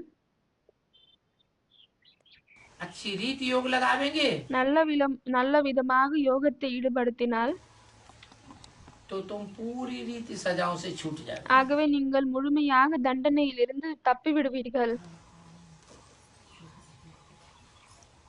अगर अच्छी रीति याद नहीं किया ஒருவேளை நல்ல விதமாக நினைவு செய்யவில்லை என்றால் तो थोड़ी धर्मराज की सजाएं भी खानी पड़ेगी। பிறகு கொஞ்சம் தர்மராஜனுடைய தண்டனையும் வாங்க வேண்டியதாக இருக்கும்.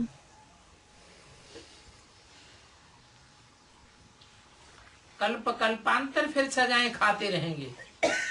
கல்பமாக பிறகு தண்டனைகளை அனுபவிக்க வேண்டியதாக இருக்கும். अगर अभी पूरा योग नहीं लगाया ஒருவேளை இப்பொழுது முழுமையாக யோகத்தை ஈடுபடுத்தவில்லை என்றால் तो 5000 वर्ष के बाद फिर योग नहीं लगावेंगे। பிறகு 5000 வருடங்களுக்கு பிறகும் நீங்கள் யோகத்தை ஈடுபடுத்த மாட்டீர்கள், யோகம் செய்ய மாட்டீர்கள். उसका रिजल्ट होगा फिर सजाएं खावेंगे। அதனுடைய ரிசல்ட் என்னவாகும் என்றால் திரும்பவும் தண்டனை எடுத்துக்கொள்ள வேண்டியதாக இருக்கும். फिर 5000 वर्ष के बाद பிறகு 5000 வருடத்திற்கு பிறகு फिर सजाएं खावेंगे। திரும்பவும் தண்டனை அனுபவிப்பீர்கள். 5000 वर्ष के बाद ऐसे ही क्रम चलता रहेगा। तो क्या करना चाहिए? அப்படியானால் ஒவ்வொரு 5000 வருடத்திற்கு பிறகு இதேதான் வரிசையாக நடந்து கொண்டே இருக்கும். அப்படி இருக்கும் பொழுது என்ன செய்ய வேண்டும்? मार नहीं खाना चाहिए। अच्छी तरह जो कुछ करना हो அடி வாங்க கூடாது. நல்ல விதமாக என்னவெல்லாம் செய்யணுமோ सो अभी कर मरो। அதை நீங்கள் இப்பவே செய்து விடுங்கள். जो अच्छी रीति मेहनत करते हैं वह थोड़े ही सजा खावेंगे। யார் நல்ல விதமாக உழைக்கிறார்களோ அவர்கள் என்ன தண்டனை அனுபவிப்பார்களா? मुरली तारीख 21 सितंबर 1968 पृष्ठ 1 मध्य முரளி தேதி 21/9/68 பக்கம் 1 நடுவில் जन्म जन्मांतर के पाप भस्म करने में मेहनत बहुत है। ஜன்ம ஜன்மத்திற்காக இருக்கக்கூடிய பாவங்களை பஸ்ம செய்வதில் அதிகமாக உழைப்பு இருக்கிறது.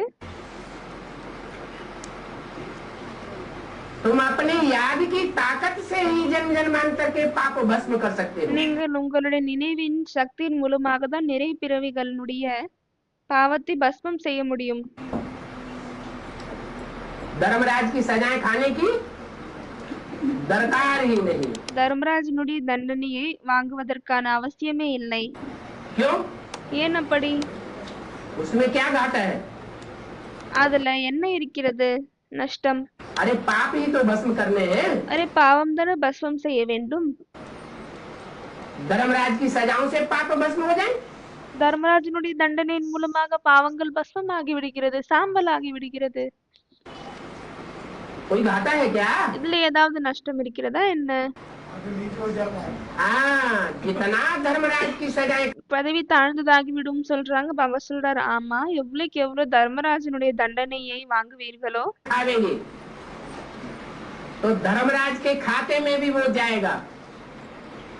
धर्मराज की मेहनत धर्मराज के खाते में नहीं जाएगी क्या? தர்மராஜனுடைய கணக்கிலையும் கூட அது செல்லும். அதாவது தர்மராஜ் உழைக்கிறார் என்றால் பிறகு அவருடைய கணக்கு ஏறாதா என்ன? अरे जज होता है. அரே ஜட்ஜ் இருக்கிறாரு. जज जजमेंट देता है. நீதிபதி நியாயத்தை வழங்குகிறார். उसको पगार मिलती है कि नहीं मिलती है? அப்பொழுது அவருக்கும் ஏதோ கொஞ்சம் கிடைக்கிறதா இல்லையா? பங்கு கிடைக்கிறதா இல்லையா? मिलती है. கிடைக்கிறது. तो यहाँ भी नंबरवार जजमेंट देने वाले. ஆகவே இங்கு கூட வரிசைகரமாக ஜட்ஜ்மெண்ட் கொடுக்கக்கூடியவங்க धर्मराज और धर्मराज के दूत हैं. தர்மராஜ் மற்றும் தர்மராஜனுடைய தூதுவர்கள் ஆவாங்க. सहयोगी है. சகயோகிகள் ஆவாங்க. जितनी जितनी सजाएं खावेंगे எவ்வளவுக்கு எவ்வளவு தண்டனை அனுபவிப்பீர்களோ उसमें से हिस्सा कट के उनका भाग्य बन जाएगा. அதுல இருந்து நம்மளுடைய பங்கு கட்டாகி விட்டு அவங்களுடைய பாக்கியம் ஏற்பட்டு விடும். क्योंकि वो मेहनत तो करते हैं ना. जो भी ஏனென்றால் அவர்கள் உழைக்கிறார்கள் இல்லையா? बच्चा अपनी गलतियों को एक बार बाप के सामने रखता है. எந்த குழந்தைகள் தன்னுடைய தவறுகளை தந்தைக்கு முன்னால் வைக்கிறாங்களோ उनको यह समझना चाहिए कि बाप के आगे अपनी कमियों को रखने के बाद அவங்களுக்கு இது புரிந்து கொள்ள வேண்டும் என்னவென்றால் தந்தைக்கு முன்னால் தன்னுடைய குறைவுகளை வைத்த பிறகு अगर दोबारा कर लिया பிறகு திரும்பவும் அதை செய்து விட்டார்கள் तो क्षमा के सागर के 700 गुना सजा भी ड्रामा प्रमाण स्वतः ही मिल जाती है. அப்பொழுது அவர் மன்னிக்கும் கடலாக இருந்த பிறகும் கூட 100 மடங்கு தண்டனை டிராமாவின் அடிப்படையில் தானாகவே கிடைத்துவிடும். अपने को 100 गुना सजा से बचाने लिए सदैव बाप दादा को अपने सामने रखो. தன்னை எப்பொழுதுமே 100 மடங்கு தண்டனையிலிருந்து காப்பாற்றுவதற்காக பாப்தாதாவை முன்னால் வையுங்கள். अव्यक्त वाणी तारीख 23 अक्टूबर 1970 पृष्ठ 314 अंत. அவ்யக்தவாணி தேதி 315 आदि. 23/10/70 பக்கம் 314 கடைசியில் 315 ஆரம்பத்தில். कौन से पुरुषार्थ से धर्मराज की सजाओं से बच पाना संभव है? எந்த புருஷார்த்தத்தின் மூலமாக தர்மராஜனுடைய தண்டனையில் இருந்து தப்புவது சகஜமாகும் என்று கேக்குறாங்க. क्या करें? என்ன செய்வது? जो धर्मराज के सजाओं से बच जाएं. இதன் மூலமாக தர்மராஜனுடைய தண்டனையில் இருந்து தப்பி விடலாம். अरे है? யாரோ சொல்றாங்க ஒரு தந்தை வேறு யாருமே இல்லை. एक बाप दूसरा न कोई. इतना सहज है. அது இவ்வளவு சகஜமானதா என்ன? है?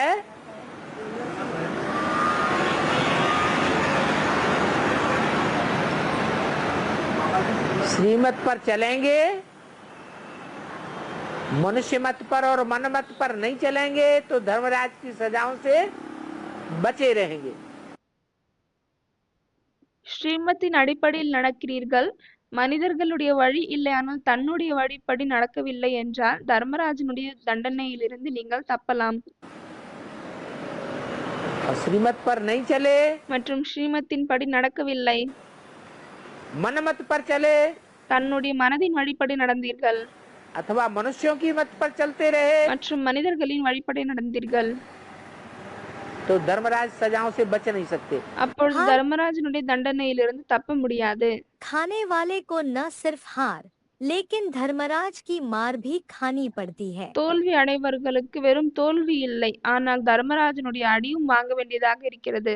जब हार खाते हो हार के पहले मार सामने देखो। எப்பொழுது நீங்கள் தோற்கிறீர்களோ அப்பொழுது தோல்விற்கு முன்னால் அந்த அடியை பாருங்கள். मार से भूत भी भागते हैं। அடியால் பூதங்களும் ஓடுகிறது. तो मार को सामने रखने से भूत भाग जावेगा। ஆகவே அந்த அடியை முன்னால் வைப்பதால் பூதங்கள் ஓடிவிடும். अव्यक्त वाणी तारीख 3 दिसंबर 1970 पृष्ठ 326 मध्य।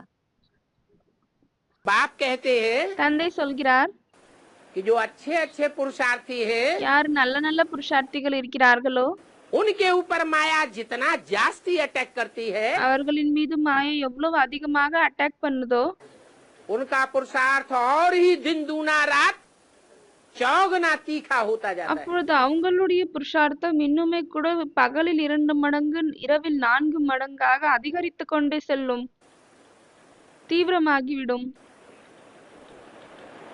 वो मायावी दुनिया से घबराने वाले नहीं है। அவர்கள் மாயையினுடைய உலகத்திலிருந்து பயப்படக்கூடியவர்கள் இல்லை. धर्मराज की सजाएं खाने वाले नहीं है। தர்மராஜனுடைய தண்டனைகளை வாங்கக்கூடியவர்கள் கிடையாது. और यहाँ धर्मराज की सजाएं नहीं खावेंगे மற்றும் இங்கு வந்து தர்மராஜனுடைய தண்டனையை வாங்க மாட்டார்கள்.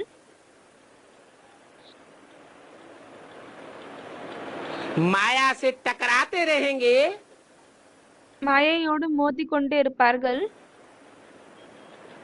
माया और प्रकृति के अधीन नहीं बनेंगे, மாயை மற்றும் இயற்கைக்கு அடிமையாகவில்லை. पुरुषार्थ को लगातार चालू रखेंगे புருஷார்த்தத்தை எப்பொழுதுமே செய்து கொண்டே இருப்பார்கள். तो ब्रॉड ड्रामा में भी அப்பொழுது பிராட் டிராமாவில் கூட जो पतित बनाने वाले दुनिया है எது பத்தித்தமாக கூடிய உலகமாக இருக்கிறதோ उससे टकराते रहेंगे அதோடு மோதிக்கொண்டே இருப்பார்களா, उनके वशीभूत हो जाएंगे, இல்லையானால் அவர்களின் அடிமையாக ஆகிவிடுவார்களா? टकराते रहेंगे। மோதிக்கொண்டே இருப்பார்கள்.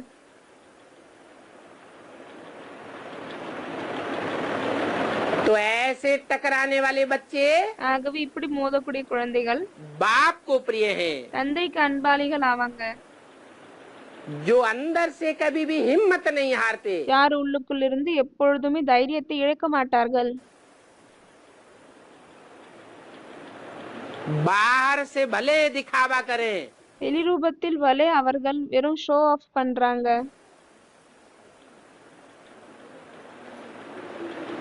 भक्ति मार्ग के टंट घंटा बनाते रहे, பக்தி மார்க்கத்தினுடைய செயல்களை தனதாக்கி கொள்கிறார்கள். दुनिया वालों को खुश करने के लिए, உலகத்தினரை வெறும் சந்தோஷம் படுத்துவதற்காக. लेकिन मन से ஆனால் மனதின் ரூபத்தில் कभी भी बाप को छोड़ते नहीं, ஒரு பொழுதும் தந்தை விடுவதில்லை, हिम्मत नहीं हारते। தைரியத்தை இழக்க மாட்டார்கள். तो ऐसी हिम्मत रखने वाले ஆகவே இப்படி தைரியத்தை வைக்கக்கூடியவர்கள் बहुत थोड़े बच्चे हैं। மிகவும் குறைந்த குழந்தைகள் இருக்கிறார்கள். बल ये तो जानते हैं பல இதை அறிவார்கள், कि माया किसी को छोड़ती नहीं है, மாயை யாரையுமே விடுவதில்லை. किसी को छोड़ देती है क्या? யாரையாவது விடுகிறதா என்ன? है? नहीं, இல்லை. कोई कितना भी टकराने वाला हो, யார் எவ்வளவு மோதக்கூடியவங்களாக இருந்தாலும் சரி, आखिरी माया एक बार கடைசியில் மாயை ஒரு தடவையாவது जरूर सबको हराती है। கண்டிப்பாக அனைவரையும் தோற்க வைக்கிறது. बड़े बड़े धर्म पिताएं क्यों न हो, பெரியதிலும் பெரிய தர்ம பிதாக்களாக இருந்தாலும் சரி, रामकृष्ण की आत्माएं ही क्यों न हो, ராமர் கிருஷ்ணருடைய ஆத்மாக்களாக இருந்தாலும் சரி, धर्मराज की सजाएं भी न खाने वाले अष्टदेव ही क्यों न हो, தர்மராஜனுடைய தண்டனையே வாங்காத அஷ்டதேவதைகளாக இருந்தாலும் சரி, आखिरी अंतिम जन्म में माया उनको भी नहीं छोड़ती। கடைசியில் கடைசி பிறவியில் மாயை அவர்களையும் விடாது. परंतु फिर भी ஆனால் அப்பொழுதும் கூட बाप तो लंबे समय का पुरुषार्थ देखेंगे தந்தை நீண்ட காலம் வரை இருக்கக்கூடிய புருஷார்த்தத்தை பார்ப்பார். कि लंबे समय तक किन्हों किन्हों बच्चों ने என்னவென்றால் நீண்ட காலம் வரை எந்தெந்த குழந்தைகள் हिम्मत धारण करके रखी, தைரியத்தை தாரணை செய்து வைத்திருக்கிறார்கள் என்று, हिम्मत छोड़ी नहीं, தைரியத்தை விடவில்லை. हिम्मते बच्चे தைரியம் கொண்ட குழந்தைகள் मददे बाप, தந்தை உதவுகிறார். अंत में கடைசியில் उन बच्चों की नंबरवार मदद करने के लिए बाप அப்படிப்பட்ட குழந்தைகளுக்கு வரிசைகரமாக உதவுவதற்காக தந்தை खड़ा हो जाएगा எழுந்து நிற்பார். और वो बच्चे மற்றும் அந்த குழந்தைகள் बाप से वर्षा प्राप्त कर लेंगे. தந்தையிடமிருந்து ஆஸ்தி எடுத்துக் கொள்வார்கள். अपनी पिछाड़ी भूलों को अपने आप को कड़ी सजा दो. தன்னால் செய்யப்பட்ட தவறுகளுக்கு தானே மிகவும் கொடூரமான தண்டனை கொடுத்து கொள்ளுங்கள். அது எப்படி பாபான்னு கேக்குறாங்க. अपनी पिछाड़ी भूलों को अपने आप को कड़ी सजा दो. अपनी पिछाड़ी भूलों को क्या? अपना श्रीमत के लिए वर्कला करते रहे. हाँ उससे भूले बताइए. श्रीमत के बरखिलाफ जो भूले हो जाती हैं, ஸ்ரீமத்திற்கு எதிராக எந்த தவறுகள் நடந்து விடுகிறதோ अपने आप को कड़ी सजा दो. उनको उनकी सजाएं धर्मराज न दे, அதனுடைய தண்டனை தர்மராஜ் கொடுக்க கூடாது. ஆனால் बल्कि उनकी सजा हम स्वयं ही निश्चित कर लें और कड़ी सजा दे करके खत्म कर दें. அதுக்கு நாமே அதனுடைய தண்டனையை நமக்கே கொடுத்து கொள்ளலாம் மற்றும் அந்த பாவத்தை முடித்து கொள்ளலாம். तो हमारा पद नीचा नहीं होगा. அப்பொழுது நம்மளுடைய பதவி தாழ்ந்ததாகாது. अगर धर्मराज को सजा देनी पड़ी ஒருவேளை தர்மராஜுக்கு தண்டனை கொடுக்க வேண்டியதாக இருந்தால் तो सजा भी कड़ी खाएंगे, பிறகு தண்டனையும் பயங்கரமாக வாங்குவீர்கள். क्योंकि लंबे समय तक उसका ब्याज भी बढ़ जाएगा. ஏனென்றால் நீண்ட காலம் வரை அதற்கு கடன் ஏறிவிடும், இன்ட்ரெஸ்ட் அதிகமாகிவிடும்.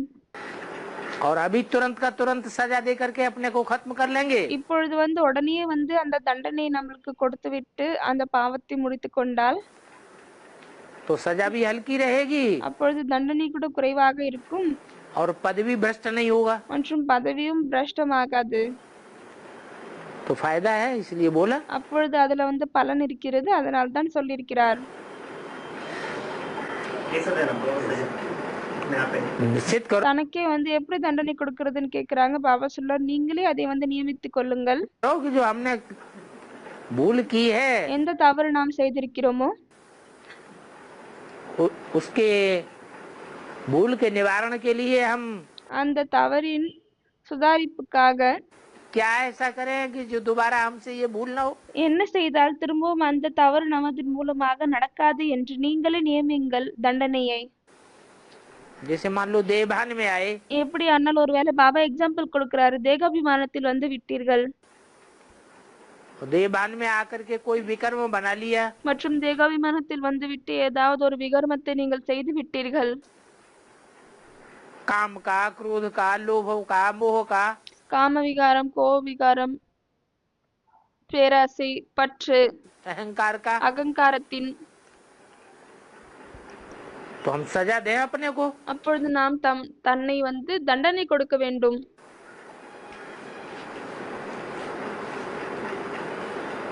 कि हम रोज 1 घंटा आत्म की स्थिति में बैठेंगे. என்னவென்றால் தினமும் நாம் 1 மணி நேரம் ஆத்மீக ஸ்திதியில் அமர்வோம் என்று. कुछ भी हो जाए, என்ன நடந்தாலும் சரி, आत्मिक स्थिति में रहना ही ये कड़ी सजा है. ஆத்மீக ஸ்திதியில் இருப்பதுதான் ஒரு கொடூரமான தண்டனையாகும். क्योंकि जितना हम ஏனென்றால் எவ்வளவுக்கு எவ்வளவு நாம் देवभान भोगते हैं, தேக அபிமானத்தை அனுபவிக்கிறோமோ, देवभान के आधार पर विकार भोगते हैं, தேக அபிமானத்தின் அடிப்படையில் விகாரத்தை அனுபவிக்கிறோம், उतना ही हमको आत्मिक स्थिति में रहना भी पड़ता है. அவ்வளவுக்கு அவ்வளவே நமக்கு ஆத்மீக ஸ்திதியிலும் இருக்க வேண்டியதாக இருக்கிறது. बाप को याद करना पड़ता है. தந்தையை நினைவு செய்ய வேண்டியதாக இருக்கிறது. ஓம் சாந்தி.